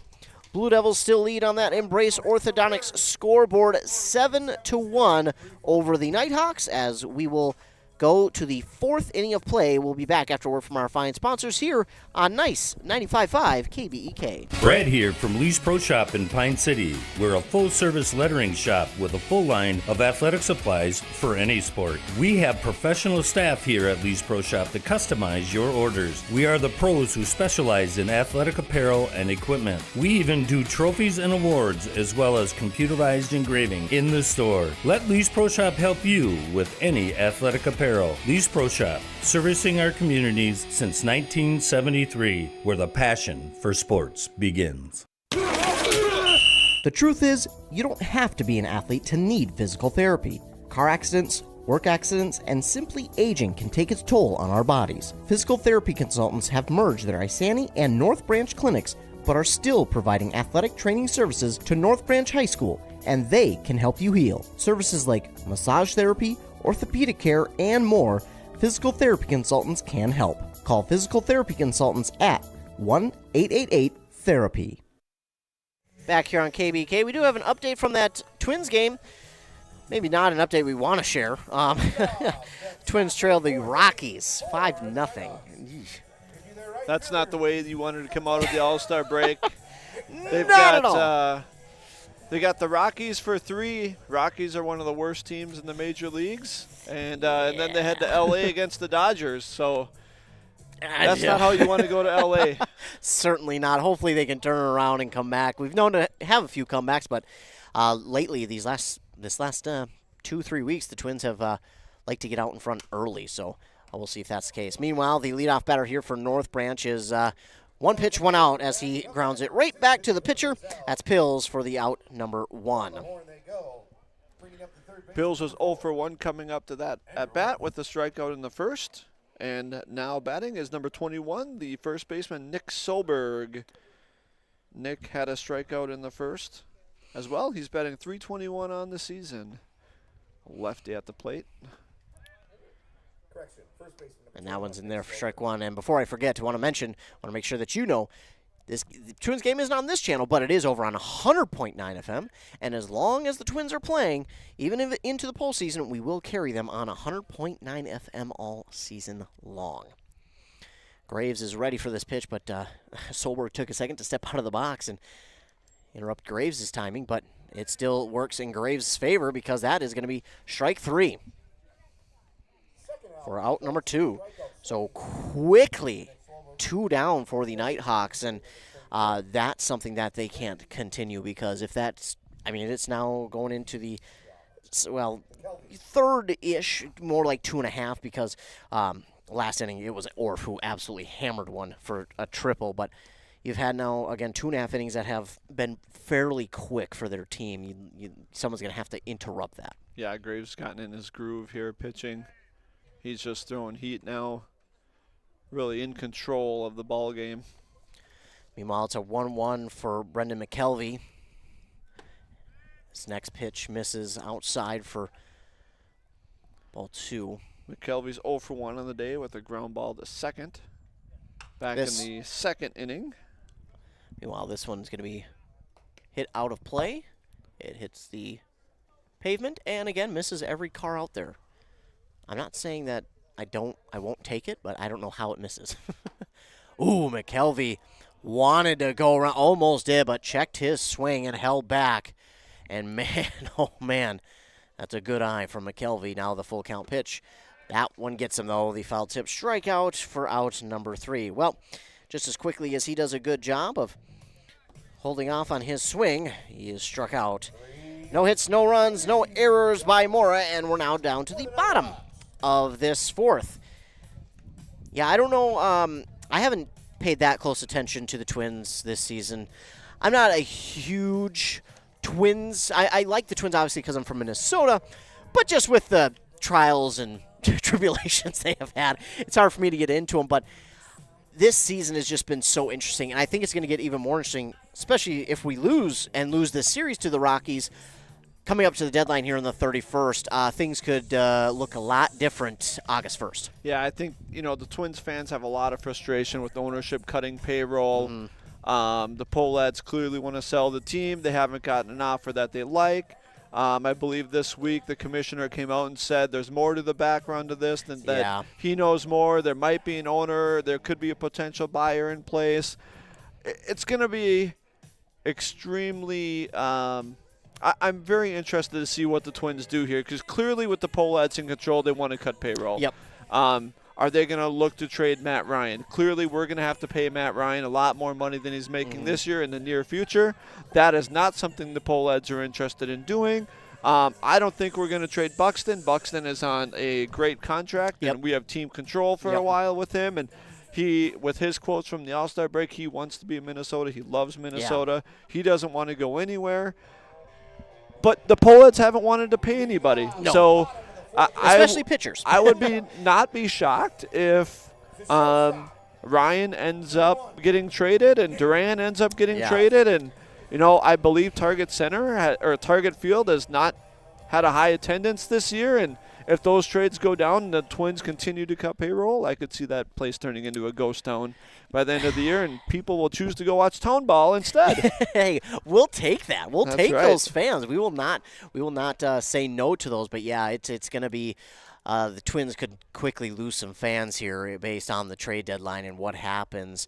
But yeah, pitchers around the state of Minnesota for the Twins have not been paid in a while, and unfortunately you can't win too many games if you don't have an ace or two in there. So hopefully someone can come in, change the culture a little bit, and turn things around and start getting some bigger names in and some players paid. But meanwhile, here in this game, Nathan Nelson at the plate with a 1-1 count.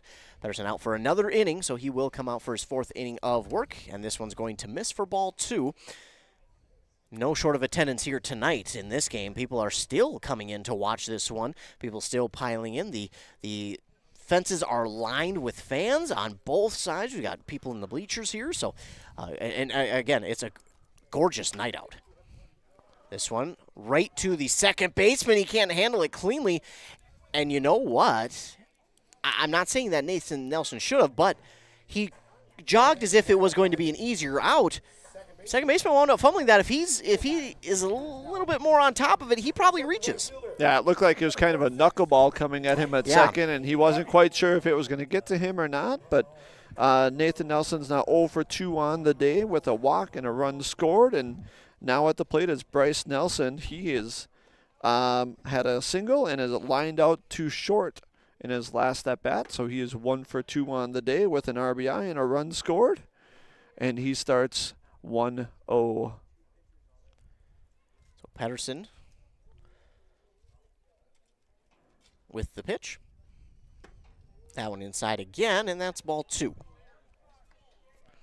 Yeah, Bryce Norby again on Wednesday came in to pitch a couple innings, 2 1/3, and he did not reach base, unfortunately. He was an 0 for there in that game with a strikeout, so he would definitely like to see himself get on with this one, but that one's into foul territory, popped up in the third baseman. That is Orff, and he's just a playmaker here today. He runs over there to make the grab for out number 2 in foul territory. I apologize to the fans watching on YouTube that the pole blocked you from watching that catch, but Orff did hustle over to make that play. Good hustle there by Orff to make the play. And now for the Blue Devils, you're in danger of your second inning in a row going 1, 2, 3. Guy, if you want to kind of capture that momentum you had from the first, Austin needs to put one in play here, and I think anyway he can get it on, obviously he'll take it, but I think he needs to put one in play. Yeah, Peterson is 1 for 1 on the day with a walk also. That one, and I think you could hear some cheers from the team last at bat as he hustled down to second base on a pass ball, and it was a close play down there, but. A good hustle there from him as now a 2-0 count and the pitch on the way. That one will miss high once again for ball 3. So if you're Peterson, this is a decent start to your at bat anyways. Yeah, he's been ahead of the count in all 3 plate appearances here. They really are pitching around him, knowing how dangerous of a hitter he is, and there he draws his second walk of the game. So the Blue Devils will get a runner on, unlike last inning. They will have a runner on, and now Nick Hoffman comes to the plate. Hoffman's having a great day at the plate. He's 2 for 2 with 2 singles and an RBI and a run scored.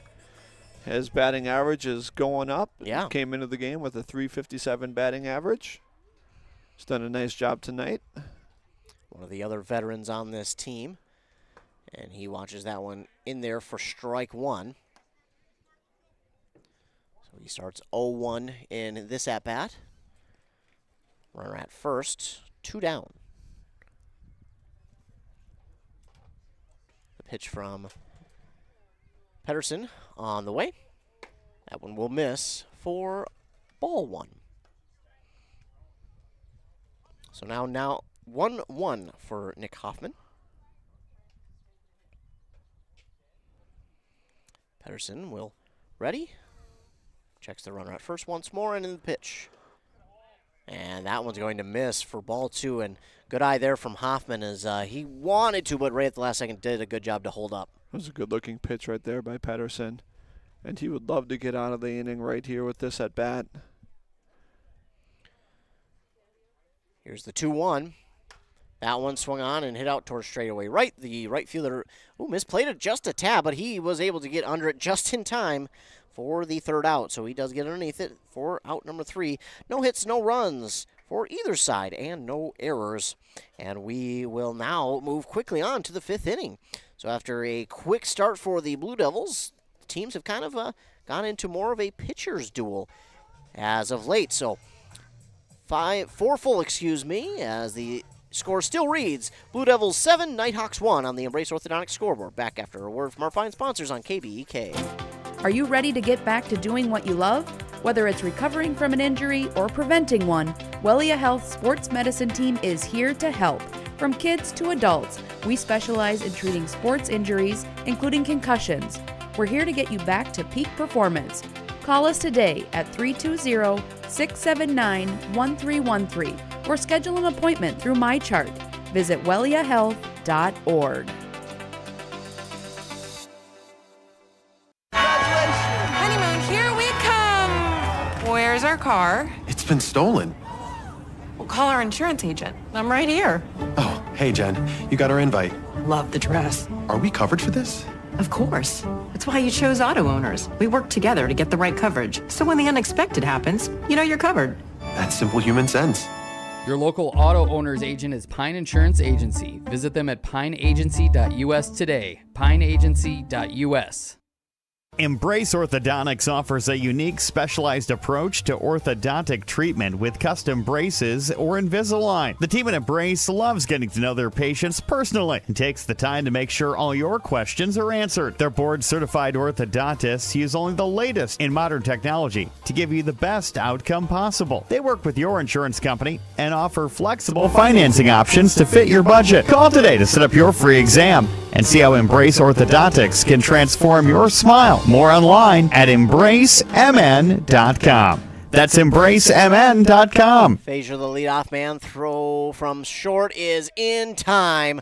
As Frazier, a slow roller towards Nathan Nelson, but Nelson makes the throw in time for out number 1. So after Frazier is sent down on the ground out, here comes Bo Pedersen to the plate. What a great job Pedersen has done here calming the game down. He's really pitched 4 innings as Helene started but didn't get anybody out in the first, and so he's gone 4 innings of one-hit baseball on the mound. Let's see if he can help himself out at the plate here. As he will watch that one go by, and it's 1-1 now for him. Yeah, although a ground-out victim last time, we'll see if he can't put himself on here as that one misses now. 2-1. It's a ground out the third in his last at-bat back in the second inning. Graves with the pitch. Late swing from Pedersen, but he misses for strike 2 to even it up. 2 balls, 2 strikes. 1 down, nobody on.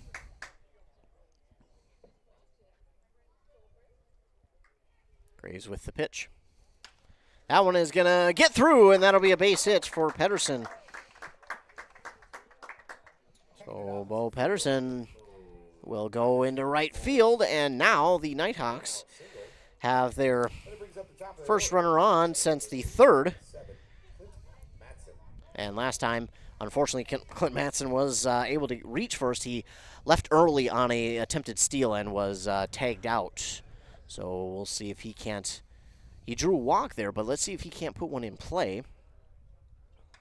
And one of their guys that has a pretty high batting average too, but swings at that one, and that one will roll into the backstop here.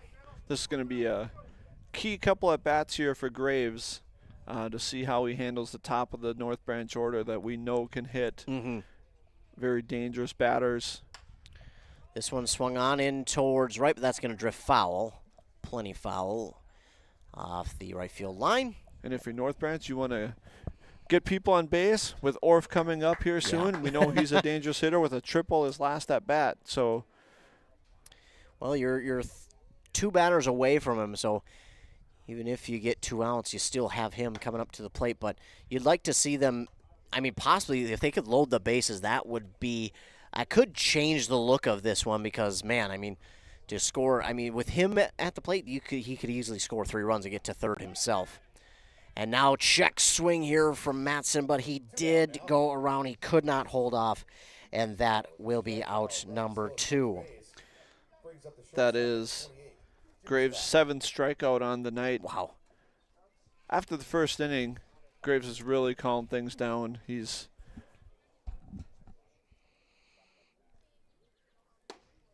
swing and miss here on the first pitch for Jimmy Skroke as faced one more than the minimum batter from the 2nd to the 4th inning, and so he's done an excellent job of throwing strikes. And as we say that, he hits Jimmy. So Jimmy Skroke will go to first base on the hit by pitch.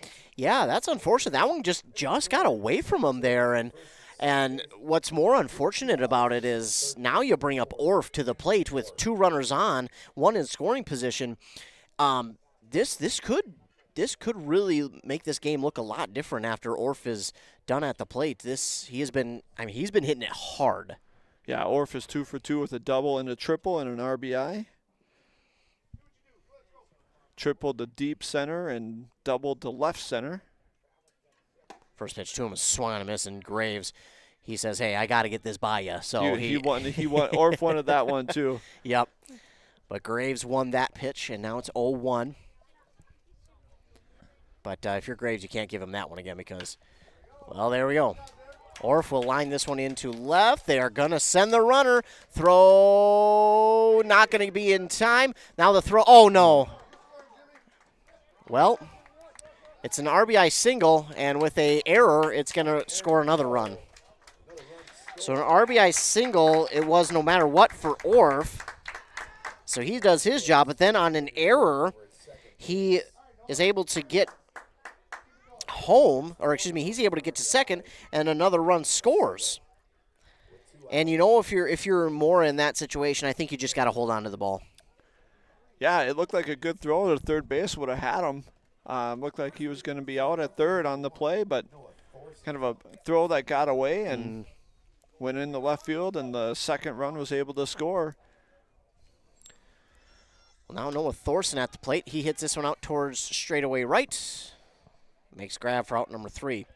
Well, that is not what you want, but, I mean, Orff has just been on it all night, so it's not surprising to see him get an RBI there. But it will score 2 runs. Only one of them will be earned, but 2 runs do come to score off of 2 hits and an error there by Mora. And again, it was a walk that came back to haunt him there, a hit by pitch. Hurt Graves there, and we talked about what would happen if Orff came up to bat, and he delivered again for the Nighthawks. Yeah, and really that I mean, honestly, that keeps 2 runs off the board, if we're being quite brutally honest. He doesn't hit that batter, winds up being 2 runs off of the board. You get Orff up to the plate here in the next inning. Not the worst thing in the world because, well, Graves, other than Orff, has been doing a pretty good job to get the other guys out. So if he's able to get an out there, Orff is the leadoff guy, and you're not as worried about him. But because of the hit by pitch, the mistake, well, he makes you pay. Yeah, Orff now is 3 for 3 with a single, a double, and a triple, and 2 RBIs. He just needs a home run. He just needs a home run for the cycle.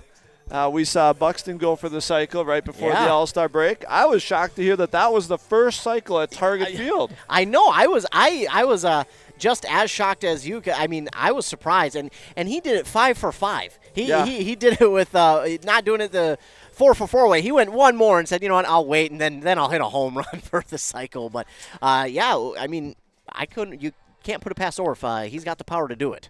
Nope. Heading to the bottom of the 5th here with Darren Erickson leading off. Darren Erickson is 2 for 2 on the day for the Blue Devils with 2 doubles and 2 RBIs. Well, you're talking about another guy who's been pretty dangerous at the plate. He's hit the ball extremely hard his first couple of bats, and he hasn't played a lot of games. I think he has played. This is his 7th game of the season, but he's been a nice addition for the Blue Devils here tonight. No doubt. Pedersen's going to be out, meanwhile, for his 5th inning of work, so they're going to ask him to go into this game a little while. It's kind of cool to see for them that he's been able to calm it down like you have mentioned. I mean, just done so phenomenal. Yeah, he's basically gotten through 4 innings with 1 run given up and really allowed the Nighthawks to stay in the game, which is important because we know the Nighthawks can score runs. We talked about that, 102 runs scored in only 12 games. Yeah. They can score. They're almost 9 runs a game, so they're going to score runs. And Pedersen's done a nice job of keeping them in the ball game. 0-2 now for Erickson, and that one's going to miss inside for ball 1. So, yeah, Erickson is a guy that they certainly don't want to see put one in play because, well, when he gets on it, he gets on it. As he now has a 1-2 count. Pedersen readies. Here's the windup and the pitch. And got it by Erickson. And Erickson, little hop, skip, and a jump there because he knows that's the one that he could have put in play. But the strikeout there for Pedersen. You can just see Pedersen's confidence building, right? Here's a batter up, gotten 2 doubles off of you last 2 at-bats, and you go right at him and struck him out. I mean, that is just that could really kind of put this game in North Branch's favor going forward just because of the confidence now that he's going to be able to play with as Derek Graves makes his way to the plate. Oh, good-looking pitch there, and all of a sudden the off-speed coming in and starting to make a little bit more of a difference now for him. Caught him off guard, I think. I don't think Graves was expecting that. 0-1. Comes back, and that one's going to miss low for ball 1.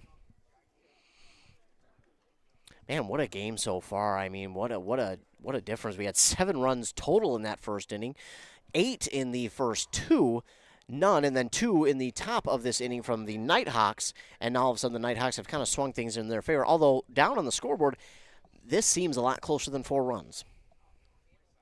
2-1 count for Derek Graves. Pedersen readies. Here's the pitch. And that one's going to be lined out towards left. That is just exactly what you want. If you're Derek Graves, it'll be a base hit, and they'll have a runner on. Graves now is 1 for 3 on the day. 1 for 2 on the day with a sac fly in his first at-bat. And now come to plate, Mike McGee.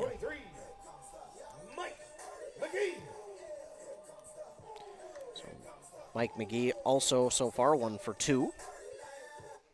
He had one of the 3 lineouts, the short. Yes. We've had 3, the Blue Devils have had 3 hard hit balls go right to the shortstop. Yeah, it's lineouts. Shortstop hasn't had to make those crazy plays like they normally would. He's just stood there and been able to stretch his glove out. Meanwhile, a good-looking pitch to probably off-wrap, but McGee decides not to, and that one's in there for strike 1. This next one is going to miss. Now for ball 1, but you do have a runner at first.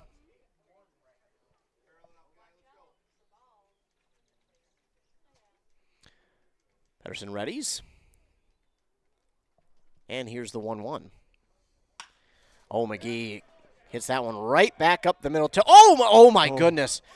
Oh, what would have been disaster for North Branch winds up being just okay out there in center because that ball hit a trampoline in front of Mattson and nearly bounced over his head. Luckily, he just got the top of his web of the glove on that ball to hold it in. Otherwise, a run maybe scores. Yeah, great reflexes out there by number 27, Mattson, for North Branch to quickly react to that ball as it bounced off the grass and almost bounced over his head. That one, that's a great job out there in center to grab that one. There's not many people who probably could have done that. Now Josh Norby coming to the plate. Runners at first and second, 1 down. And that one's going to miss for ball 1. As we talk about the confidence growing here for Pedersen, now all of a sudden he's into a spot where there's runners at first and second, only 1 down. You've got a veteran Norby at the plate. Now got to be a little bit more careful all of a sudden. Yeah, your team just got 2 runs to help you get back in the game, and last thing you want to do is come back out in the bottom half of the inning and give up a few runs. Norby quick calls time and collects his thoughts, and now Pedersen will ready. And the 1-0 pitch. That one will miss. And now Norby has a 2-0 count. Now runners at first and second. It's not too big of a threat to steal, so don't necessarily have to worry about them too much here. Can more or less focus solely on Norby at the plate. Here's the 2-0, which will miss low for ball 3 now. And now all of a sudden in danger of loading the bases. Yeah, we talked about Norby earlier having a high on-base percentage. He's not afraid to take a walk, and he's been hit by pitches. He's not afraid to take one either here. So the Blue Devils would love to load the bases here for the top of the order with 1 out in the bottom of the 5th. That is going to miss, so that will load the bases. So now with 1 out, the bases are loaded. And like you mentioned, that rolls us over to the top of the order. And Logan Graves at the plate now. Not only is he a really good batter, he's also a threat on the base path. So looks like Mason Nelson will take over. So they want a little bit of speed over there at first. They're going to put some speed over there at first with Mason Nelson being the courtesy runner. But you've got Logan Graves here, and he's walked once, and this will be interesting to see how he handles this at bat because this is a big spot for him too. Yeah, good eye. Graves has a great eye. He's 0 for 2, but with that walk and scored a run in the first. The 1-0 now. And it's going to miss for ball 2. He knows how important it is to get a run back in this inning to keep the Nighthawks at bay here as we roll on to the bottom of the 5th. Well, how important in general just for the Mustangs here now with 2 runners in scoring positions, bases loaded, 1 out, just to get a run. And that one's going to be in there for strike 1.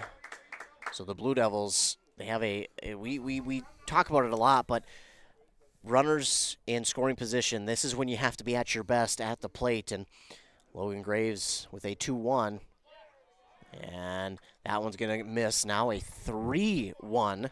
Graves saw Norby take a walk on 4 pitches. He comes up there and looks at the first 3 pitches. He makes Pedersen throw him a strike before he even thinks about swinging the bat. Because he wants to get on any way he can as he takes another walk. So Graves with his 2nd walk of the game, and that'll walk in a run. Well, less than ideal there for the Nighthawks, and now unfortunately they're going to get a mound visit. And this, hopefully this won't be it. Hopefully they're just going to have a visit with them because I think Pedersen has earned a little bit more of a right to go further in this game, but we'll wait and see what they decide to do. But, even if this is it for Pedersen, man, what a job he did. He did an excellent job. Came in after they were down 6-1 when he came in the first inning with no outs, and he calmed things down, got out of that first, and then gave up 1 in the second, and then really shut down the Blue Devils. And until now, the Blue Devils have a threat here with 1 out, bases loaded, and Nathan Nelson at the plate. Nelson is 0 for 2 on the day with a walk in the first as well, and he also came around to score. In his last at bat, Nelson grounded out to second. And again, he's another threat on the base paths too, but the first pitch to him is going to be ball 1, and unfortunately here, if this winds up being a walk, that'll probably be it for Pedersen. But he is given another chance, which I like. I like that. He's given another chance, and that will help. And that's going to wind up actually getting into foul territory and just in front of the catcher, who slides to try and make the grab, but great effort there by the catcher, and that one was, luckily for Nelson, was able to get out of play, so to speak, so he stays alive. But that could have been the second out and really helped out the Nighthawks. Yeah, that would have been the out the Nighthawks needed here to slow the rally of the Blue Devils. The 1-1 now from Pedersen, and gets Nelson to swing and miss on that one. It looked like a decent pitch for him to swing at, but he's just a little behind, and now the 1-2 count for Nathan Nelson. Time call by Nelson. Just wants to take a second to regather himself and think about what he's going to do here. 1-2 count, 1 out here. Bases loaded, bottom of the 5th. Pitch on the way. And that's going to score 1. Not only will it score 1, you've got Mason Nelson at second, so that's going to score 2. And it's a 2-run single for Nathan Nelson. So a big at-bat there for Nathan Nelson. Scores 2 runs to make it 10-3. Blue Devils over the Nighthawks, and they're not done yet. They've now got Bryce Norby coming to the plate.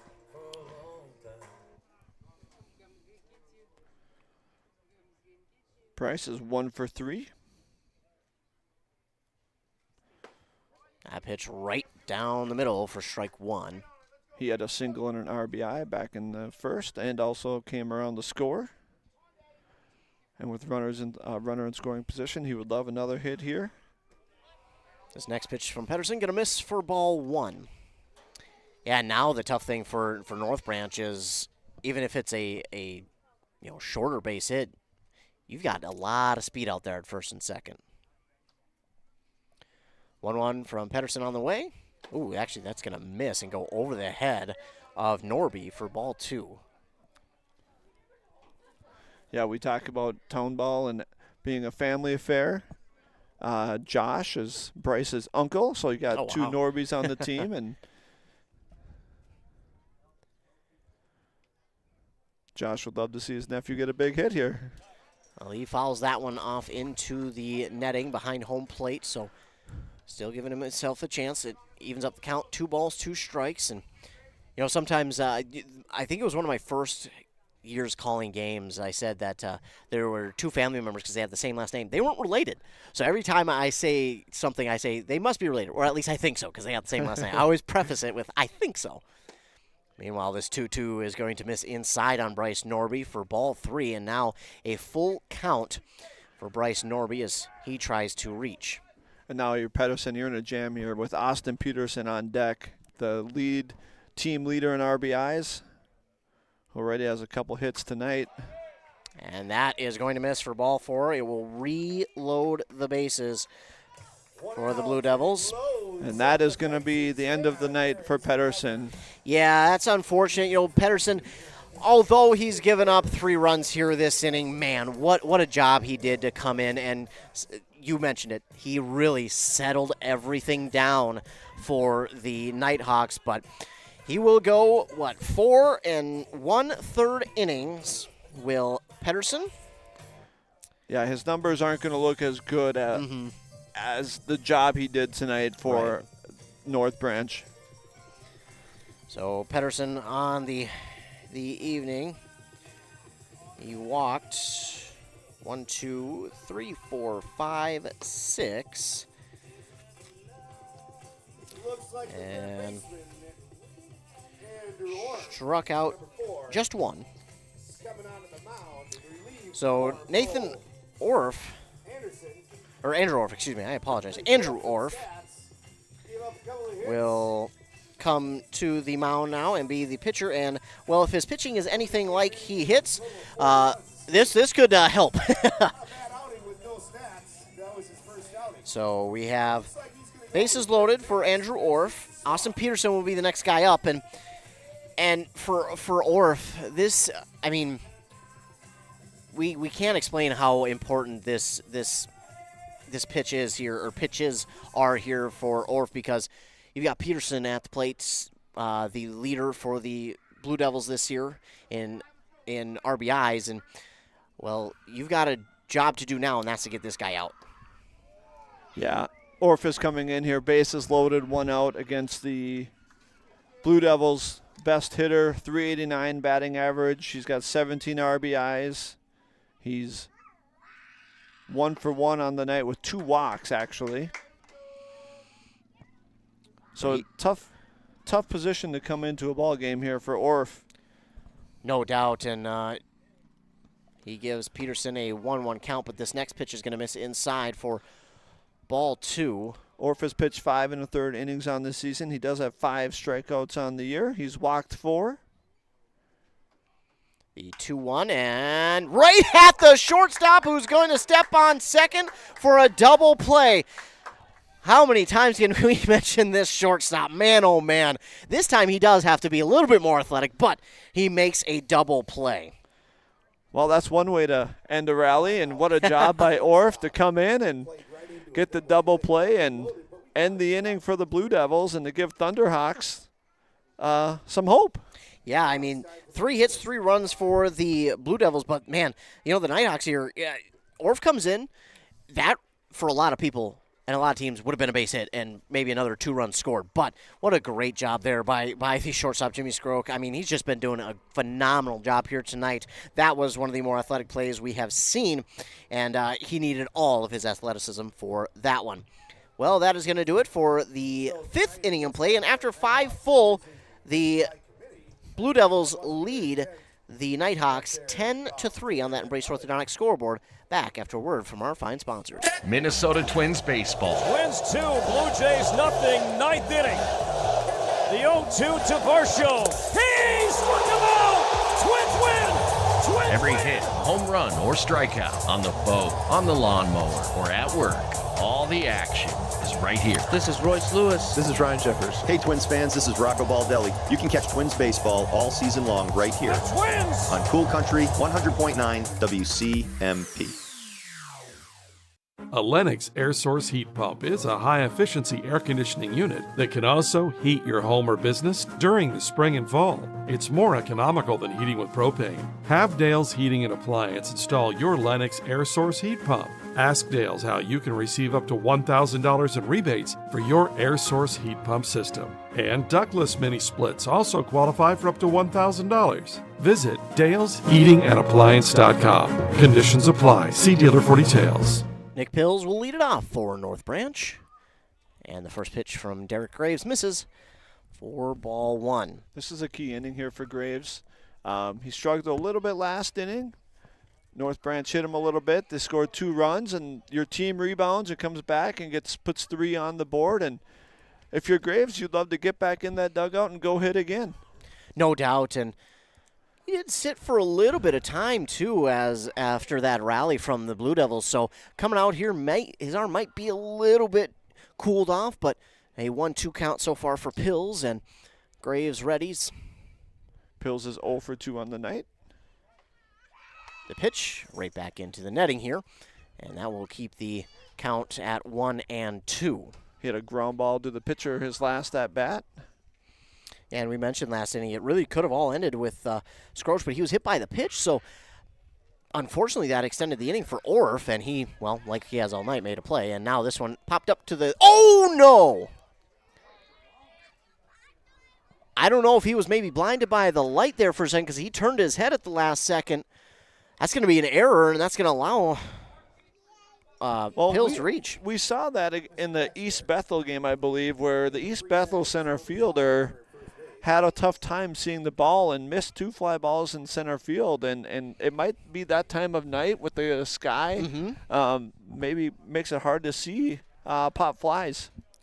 Yeah, so we'll see if that comes back to haunt this Blue Devils team at all, as now to the plate will be a new batter in for Nick Solberg. This will be number 14, and number 14 is Ty Ellsworth. So Ellsworth at the plate now has a 1-1 count. In his first plate appearance on the night, we'll get you some stats for him here shortly as the next pitch is swung on and missed for strike 2. Ellsworth has played in 3 games this year. He's got 10 at-bats, and he's 4 for 10 on the season with 1 RBI. So batting .400 for the Nighthawks. Oh, it's not too bad. Not too bad at all. The 1-2 pitch swung on and missed. And Graves comes back with a strikeout to get out number 1. That is Graves' 8th strikeout of the night. And now coming into the left-handed batter's box, the DH, Brendan McKelvey.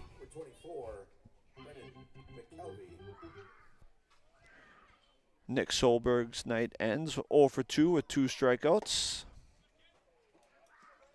And this pitch here to McKelvey up in the zone, kind of one where he felt like he could have got on top of, but unfortunately swings and misses. McKelvey's 0 for 2 on the day with a ground out to second and a strikeout in his last at-bat back in the 4th inning. Yeah, and that last pitch missed, but great job blocking it by Josh Norby. That was an impressive play to keep that one in front of him. And now the 1-1. That one is swung on into left. The left fielder has to adjust, and oh, man. Oh, he did not hold on to it.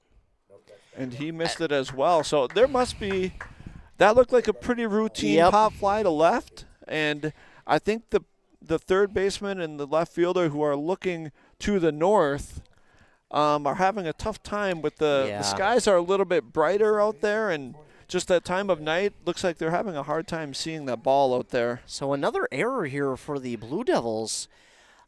Puts runners at first and second. Now we've seen Graves come back with a strikeout, but not Carfazier anymore. This will be number 11, which is Dustin Rhodes. So Rhodes will come into the game. And the first pitch to him is strike 1. And Rhodes on the year. He's batting .290 on the year. He's got 37 plate appearances, 5 RBI. Next pitch to him misses inside for ball 1. So he's got a chance here to get a couple runs back. He does have 5. He'll look for maybe 6 and maybe even 7. But, yeah, I think if you're North Branch right now, you're hoping to put more fly balls into play towards third and left. Is that there's just something about the time, like you mentioned, all of the above, that just right now, looking upwards is less than ideal. Yeah, both of those were very routine plays that these guys make 99 times out of 100, but just the time of night right now is tough to see these fly balls.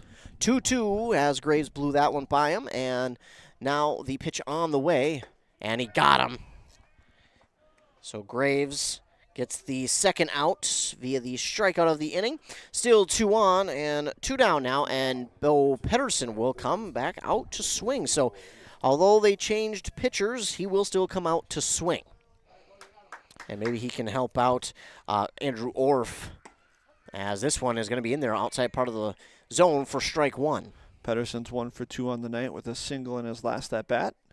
Look to get a big hit here with the runner in scoring position. This one going to miss inside for ball 1.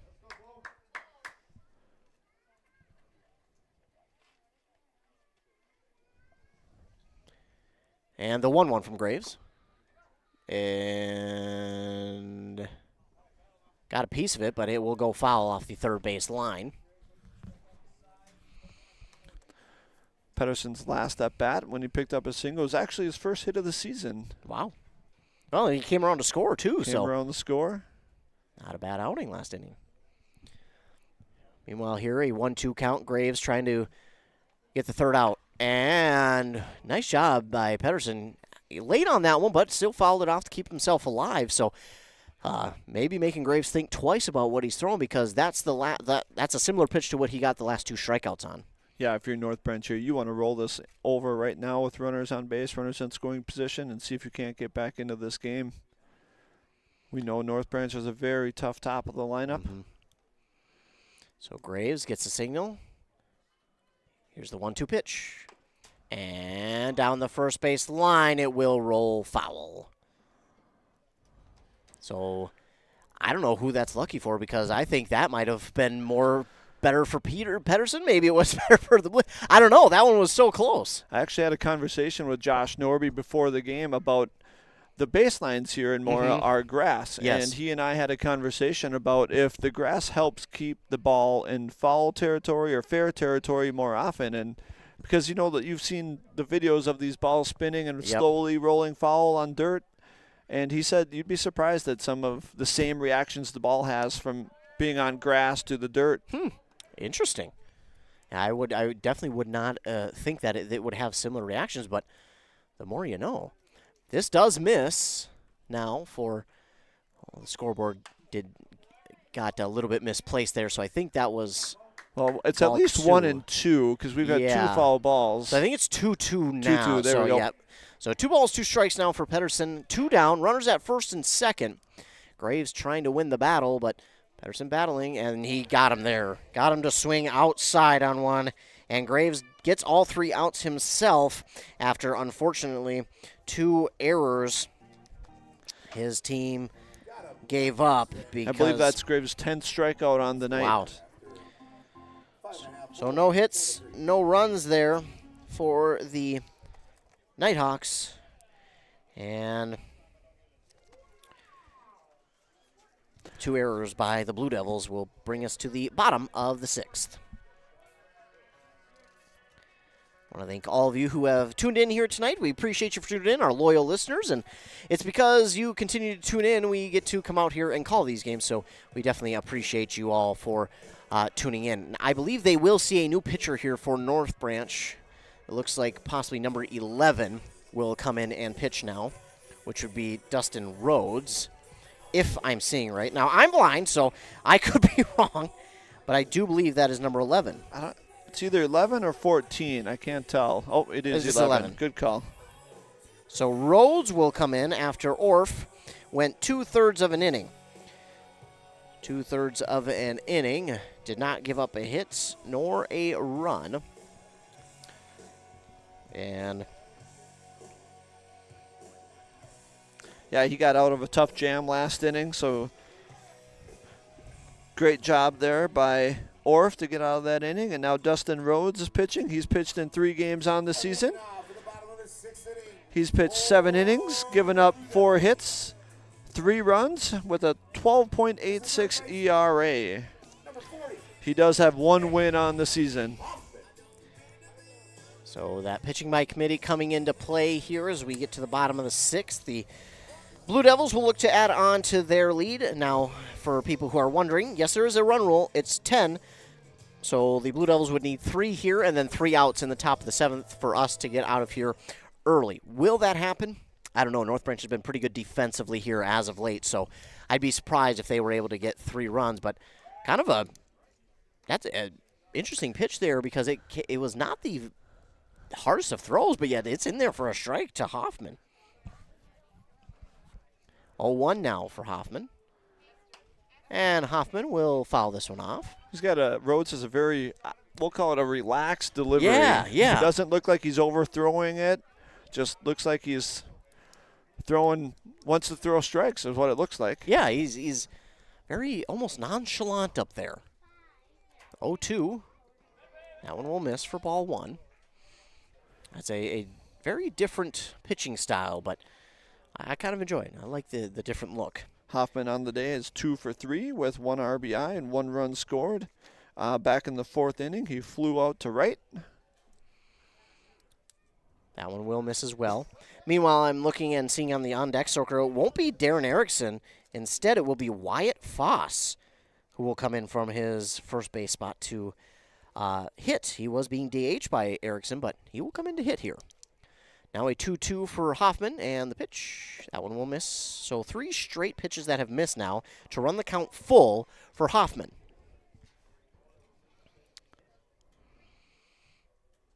And the 3-2. That one will miss. So unfortunately for Rhodes, he got out 0-2 quickly, but the next 4 miss. And that'll put a runner at first with the leadoff walk. And coming to the plate, Wyatt Foss. Yeah, Darren Erickson will end the night 2 for 3 with 2 doubles and a run scored and 2 RBI. Darren did strike out in his last at bat. And now Wyatt Foss will be batting. Wyatt had always been in the game playing first base, but he was DH'd for. Wyatt on the season is a .262 batting average.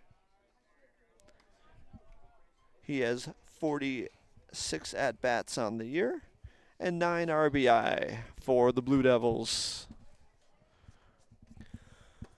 He looks at the first pitch go by for ball 1. Checks his swing there, but that one's low for ball 2 as he holds up in time.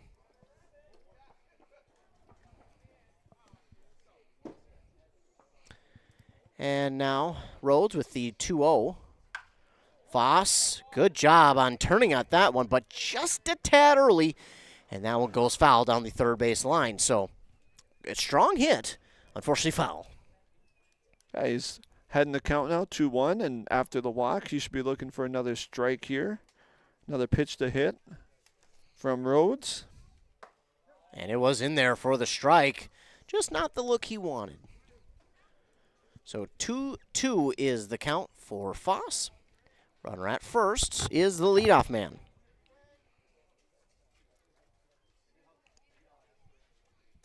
And the pitch. He does reach for that one. That's going to get down in shallow center for a base hit for Wyatt Foss. Wyatt Foss making the most out of his first plate appearance on the night. Singling to left center. And now coming to plate is Derek Graves. And Derek Graves would certainly like to put a few runs across because that would get them one closer to the 10-run rule, and I think he'd be happy about that going into the 7th. Yeah, Graves is 1 for 2 on the night with a sac fly. He's got an RBI and a run scored. He scored back in the last inning, actually, with a single.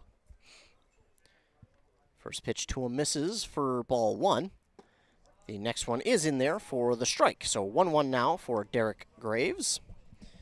And again, Dusty Rhodes, the new pitcher for North Branch. He's their 4th pitcher on the evening. Unfortunately, Helene did not go and get any outs as the starter. So he did not have any stats. He gave up 4 hits, 5 runs, and then came Bo Pedersen, who really did a good job. But now, according to the scoreboard, 2-1 count. Oh, man, that almost got him. That's inside.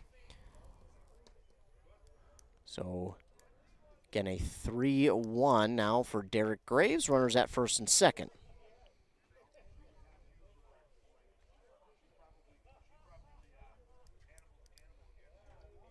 Ooh, another one missing inside, and that will send him to first on the walk. It's the second walk of the inning for the Blue Devils. And this is another dangerous spot here for North Branch because now that loads the bases. Mike McGee to the plate. Yeah, he's got 2 hits already on the night. He's 2 for 3 with a run scored. And a base hit here scores 1 for sure.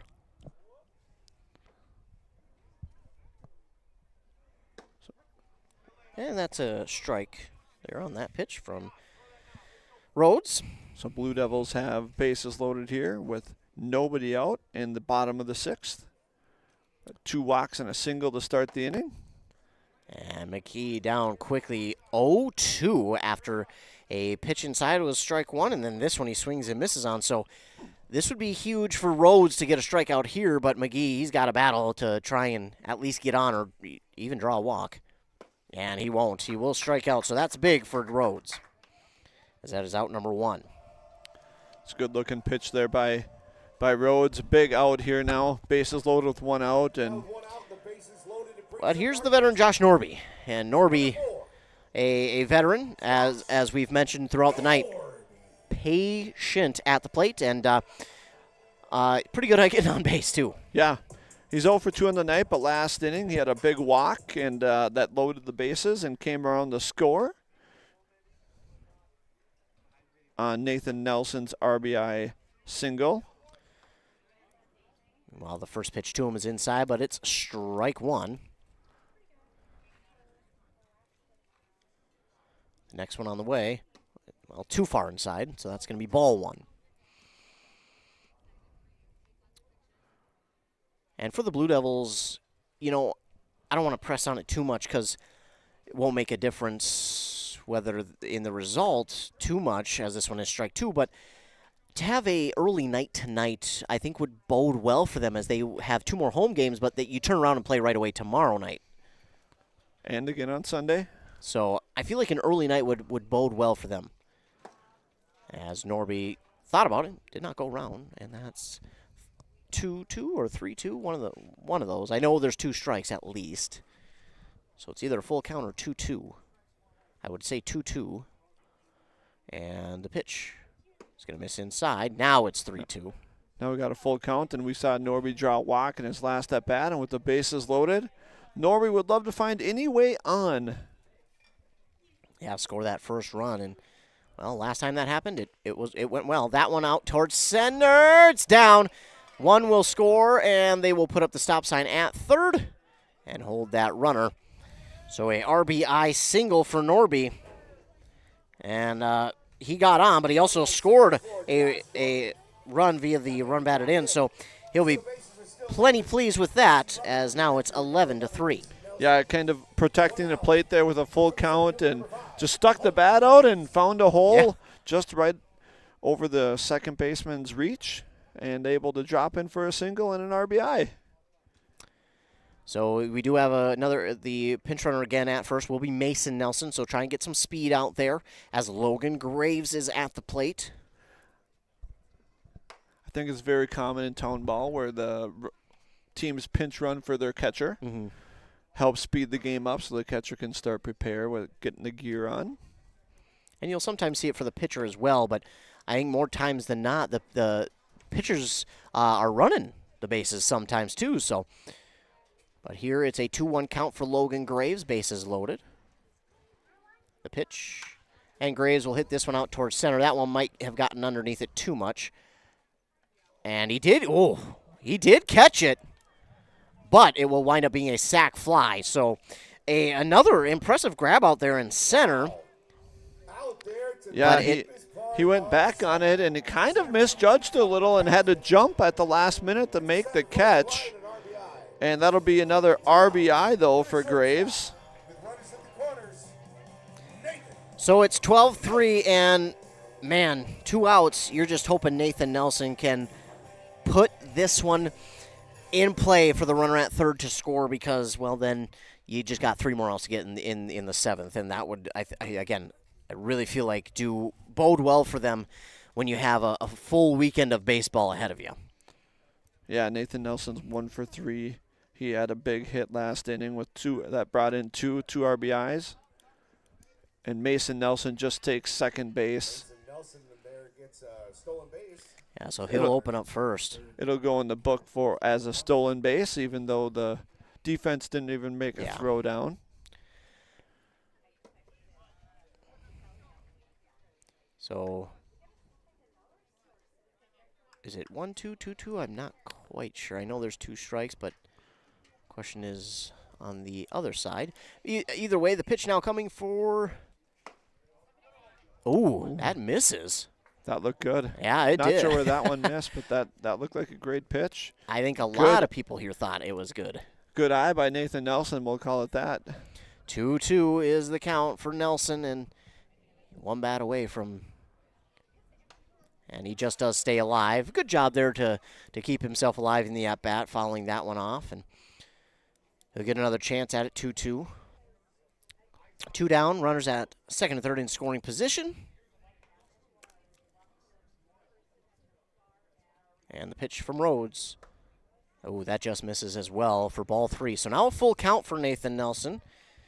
He drew that walk back in the first, so he is a patient batter, but I'm sure he would like to put one in play here and get a few more RBIs to his total. The pitch. Oh, inside. High and inside, and he draws a walk, and that brings to the plate Bryce Norby. That is Nelson's second walk of the game. He walked back in the first inning and came around to score. And if you're the Blue Devils, you would love for him to come around and score again.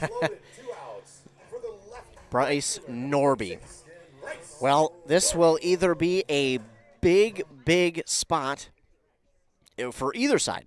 Either you're going to get runs scored or you're going to get an out. And for one side, it could be, I don't want to say the game ender, but it goes a long ways. 1-0 for Norby, and now the 1-0 stays high again for ball 2. Norby singled last inning in his last at-bat. In the first inning, he had an RBI single in the first. The 2-0 on the way from Rhodes. And that misses for ball 3. Another one that I'm not real sure where it missed. I'm not sure that missed. It might have been a little high. I don't know. There's ball 4. He draws his second walk and as many at bats, and that is going to score a run for the Blue Devils and give give Norby another RBI on the night. That'll be a second RBI. So, pinch runner there at first will be number 2, Asa Patterson. And now coming to the plate is Austin Peterson. That pitch is in there for strike 1. Well, 10 runs is the difference, and Peterson, well, would love to put more onto that because Orff is due up next inning, and Peterson tries with that swing, but he fouls it out. Yeah, Peterson would love to make up for the last at-bat. He hit the ball extremely hard right at the shortstop, and the shortstop was able to make the grab and then run the second for the force out before the runner could get there to end the inning. The bases were loaded with 1 out, and he hit the ball hard, so Peterson would love another crack at the base hit here. This one misses for ball 1, and a good eye from Peterson. So 1 ball, 2 strikes, and Rhodes with the pitch. This one out towards right, and that should be it. Yes, that moved in his glove a little more than he would have liked to have, but that is going to do it. The fly out to right will, well, strand 3 runners on, but they do get 1, 2, 3, 2 hits, excuse me. 2 hits and 3 more runs cross. No errors there for North Branch. And, well, now North Branch down to their final 3 outs of the game. And they need at least 1 run in order for this game to continue on into the bottom of the 7th. But we'll have to wait and see. 7th inning coming your way after a commercial break.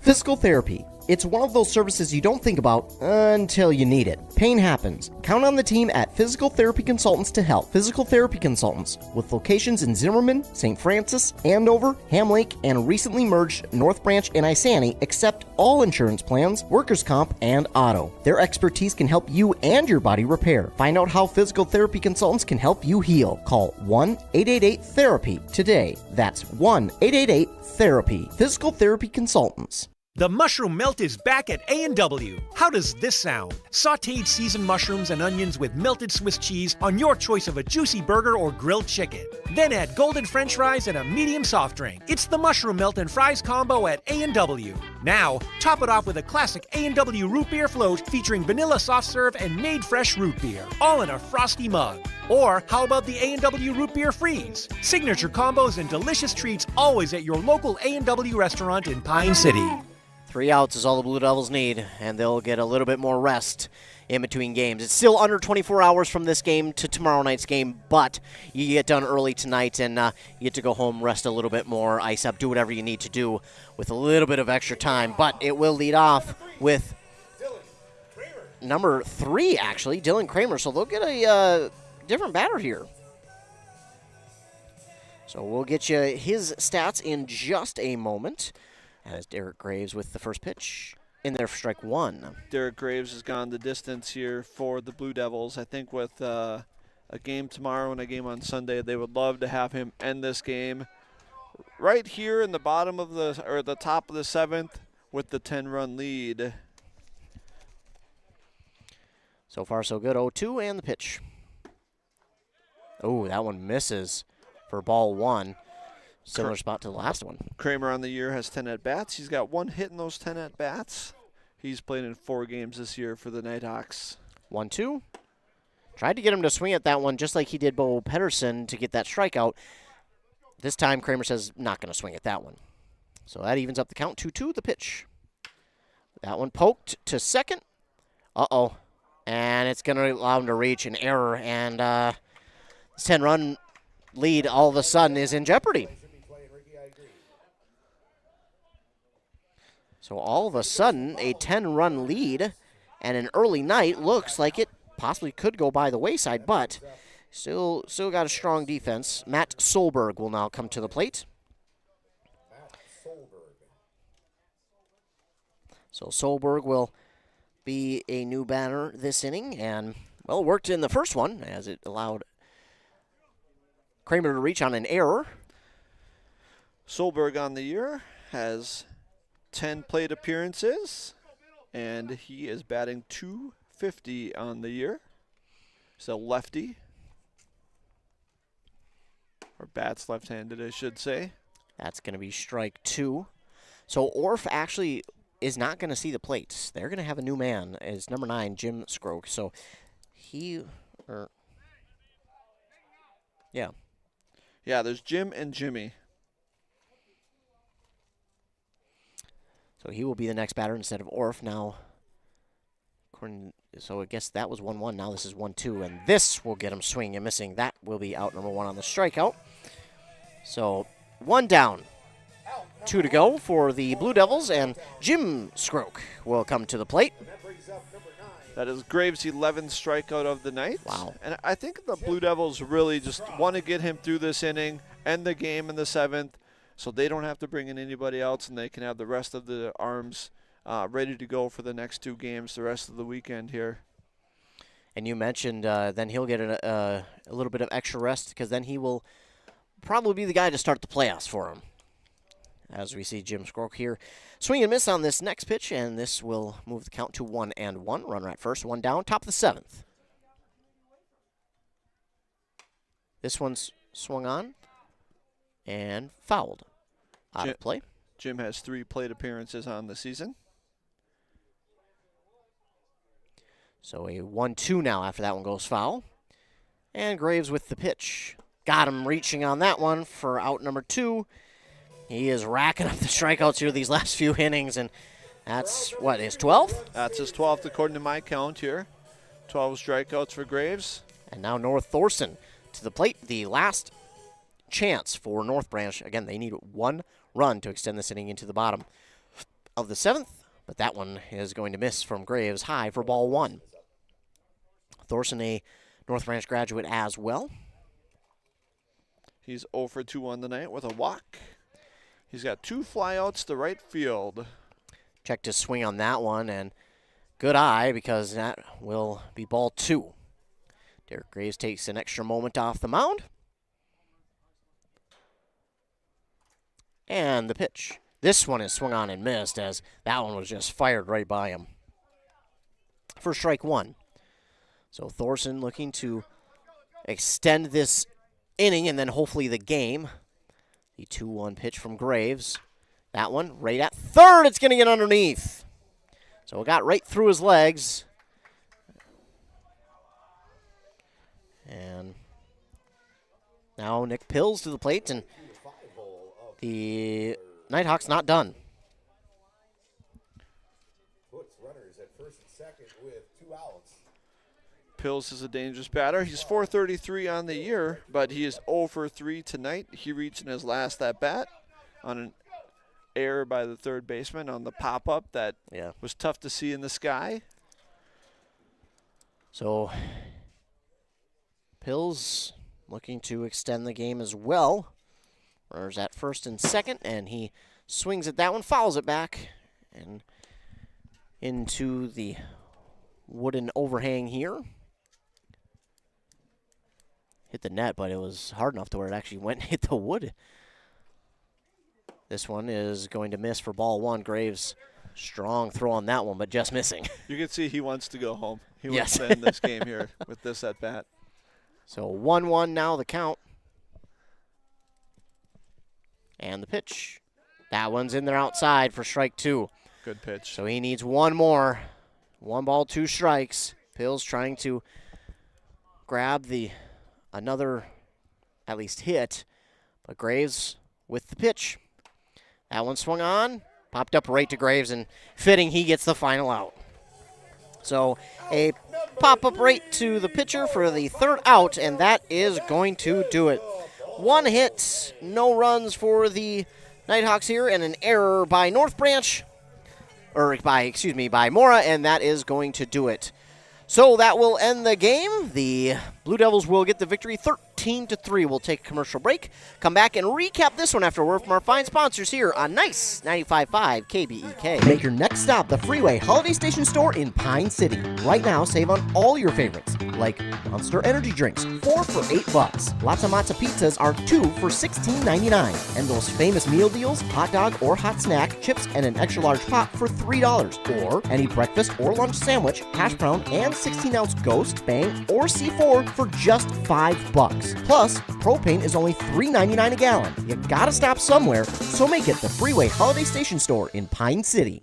Aurelius Manufacturing has been providing innovative solutions to customers since 1926. Specializing in the production of custom welded hydraulic cylinders for over 40 years, our focus is on providing value to customers through innovative problem solving, quality workmanship, and customer service. Our team works with your team to develop designs that provide the most value for your application. We leverage technology and craftsmanship, turning designs into finished products quickly and accurately. Aurelius Manufacturing is a proud sponsor of the Brand Bombers. Need a prescription or medication advice? Wellia Health's community pharmacies in Mora and Pine City are open Monday through Friday from 8:30 a.m. to 6 p.m. and on Saturdays from 8 a.m. to 1:30 p.m.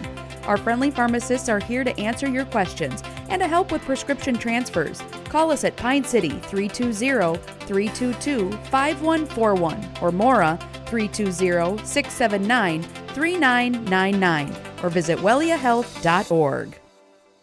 Your journey to smile with your forever starts at Embrace Orthodontics. The team at Embrace is committed to providing world-class care and a remarkable orthodontic experience. Choose between custom Light Force braces or Invisalign clear aligners with locations in Pine City, Lindstrom, and Cambridge, and a plan to fit your budget, whether you have insurance or not. Embrace Orthodontics will make your smile journey comfortable, convenient, and customized just for you. Visit EmbraceMN.com today to find out how to set up your free exam. EmbraceMN.com. Embrace Orthodontics, a smile you will embrace forever.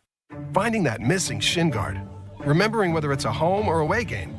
Getting the right kid to the right playing field on the right day. Why are simple things sometimes so complicated? Thankfully, with auto owners, insurance doesn't have to be one of them. We work with independent agents who keep insurance simple so you can worry about more important things, like not being that fan. Oh, come on, ref! That's simple human sense. Your local auto owner's agent is Pine Insurance Agency. Visit them at pineagency.us today. Pineagency.us. And we're back here on Ice 95.5 FM, KBEK. The Blue Devils get the victory here tonight over the North Branch Nighthawks. We'll give you a view of a little bit of the scoreboard there if we can. As the Blue Devils finish it off in 7-13-3. Derek Graves went 7 innings. That was the complete game. Gave up 6 hits, 3 runs, walked 3, hit 1, and struck out 12. As a team, they did have 5 errors, though, which is less than ideal. And they're definitely lucky those didn't come back to hurt them, but the offense did the work enough for that not to. On the other side, we saw 4 pitchers for the North Branch Nighthawks. Tanner Helene, unfortunately, 4 hits, 5 runs, 2 walks. That would end his time. Then Bo Pedersen came in, 4 1/3 innings, 6 hits, 5 runs, and 6 walks, 1 strikeout. But again, we talked about it throughout the time he was in there. He did such a good job of settling things down. Yeah, he did. He came in after they're down 6-0, didn't give up any more runs in the first, got through the second, third, and the fourth, and really did a nice job of holding down the Mora lineup and keeping North Branch in the game. And then came in Andrew Orff to finish off an inning, and then it was Dustin Rhodes for the last inning, 2 hits, 3 runs, 7 walks, and 2 strikeouts. So that would do it there for these two teams. As or he did not have 7, he had 4 walks, excuse me. But still, it was pretty early on. It looked like, man, we might be in for more or less of a who can score the most runs. We kind of talked about how North Branch kind of does that throughout the season, but they do give up plenty of runs, and tonight they did that. Mora was able to capitalize on some pitches left over the plates. They did a good job of putting them in play, and then what we talk about a lot, hitting with runners in scoring position. Now, they did leave a few stranded a couple times. For the most part, they did a good job with runners in scoring position. Yeah. The runners they left in scoring position were the last couple innings when the game was kind of out of reach. But, yeah, Mora had a bunch of big clutch hits. And we talked about right before we went back on the air, Darren Erickson had a couple right off the bat. A big 2 RBI double right in the first inning there that really kind of broke the game open right off the bat, right in the first inning. Yeah, he did a really good job of getting on. He had two hits here in this one, and 2 RBIs and 2 doubles, but we weren't sure. We were kind of thinking between him and Derek Graves for player of the game. We just weren't quite sure of who we should pick, so we're going to pick both of them. They're going to be co-players of the game on tonight. So again, Graves at the plate. Derek Graves was 1 for 2, a walk and then a sac fly for an RBI back in the first. So that is why he is picked for our co-player of the game, along with 7 innings pitched, 6 hits, 3 runs, 3 walks, 1 hit by pitch, and 12 strikeouts on the evening. That is part of also the reason why he is our co-player of the game, along with Darren Erickson. So those are your players of the game here tonight for the Mora Blue Devils as they get the victory over the North Branch Nighthawks 13-3. The Blue Devils are not done this weekend. They finish out the regular season at home, which is really nice. They have a game here tomorrow night against the Cambridge Bandits, and then on Sunday against Clear Lake. So a nice way to start the end of the regular season, if you will. Yeah, Mora came into their game on Wednesday with a 6-game winning streak, and then lost to Isani, and so it was nice for them to get another win tonight, get back on the winning track as they got 2 more games tomorrow with Cambridge and then Sunday with Clear Lake, and then they head to the playoffs. And I think if you're Coach Pautsky and the Blue Devils, tomorrow you want to continue to clean up your defense. The 5 errors tonight, you're probably not going to win a playoff game with 5 errors in the field. And Graves tonight was able to pitch around that, pitch through that. But he is their ace. He came in with a 1.5 ERA on the season. And so he's their ace, and he showed it tonight. He struggled a little bit in the first inning. He had a couple walks, and North Branch got on the board first. But then he really settled things down for the next few innings for the Blue Devils to allow them to get out to the big lead. Yeah, and tonight they had a chance to close in on that gap between them, third and second. As I try and find an update here, let's see, Ogilvie Orioles. There we go. We'll see what Ogilvie did play Quamba here tonight. Currently 10-1 looks like. 10-1 it looks like. Right now, according to Game Changer, Quamba is up 10-1, so that looks like Quamba could hold on to their lead, so that will stay at 4.5 games, unfortunately, for Mora. But still a good outing here tonight. That game in the bottom of the 8th looks like Quamba's going to go on to win that one. But the Mora Blue Devils had a really good, nice showing there from their starting pitcher. They'll look to tomorrow to get a better outing as well. And again, you mentioned it. They've got some things to clean up here, but what a better way to be able to clean them up than being at home and ending the regular season and knowing, hey, we can still clean these up before it's too late and we're in the playoffs and these really come back to hurt us. Yeah, you're out with tonight's win. Mora's 13-6. You got 2 games coming up. You go ahead into the playoffs on a 3-game win streak, hopefully. You clean up your defense, and you're going into the playoffs with some confidence in a 15-win season, potentially. And for the North Branch Nighthawks, well, it doesn't get any easier. Tomorrow they get to host a home game, but it's against the division-leading Isani Redbirds, and they have just been seemingly hot as of late. So for North Branch, unfortunately, it's not going to get any better for them. Well, I shouldn't say better, but easier for them tomorrow. But we've seen upsets happen. Tomorrow's a new day. Now, the only unfortunate part about that is their game is at noon. They don't get the benefit of playing at night and getting a little bit more rest. They got to get right back at it. And maybe for them, after a loss like tonight, maybe that's best for them. Yeah, North Branch, when we talked about them early before the game, we looked at their pitching stats, and they've kind of pitched by committee. So tomorrow, I would imagine, at noon, they're going to come back and with probably pitch 4 or 5 guys again to help get through the game, and maybe that'll be enough to keep the Isani Redbird hitters off track a little bit and allow North Branch to stay in the game. Because the one thing we do know is North Branch can hit. Yeah. They can hit, they can score, and the Redbirds pitched their stud pitcher on Wednesday against the Blue Devils. So I'm assuming they're going to not be pitching their stud, and so you never know what North Branch can do. Yeah, they could wind up getting an upset, and then they'll play again Saturday against the East Bethel Bandits. That should actually be a sneaky, really good game. The East Bethel Bandits have been on kind of a tear here at the last part of the season, and they're looking to make some noise. Speaking of the Quamba Cubs, they will also play on Monday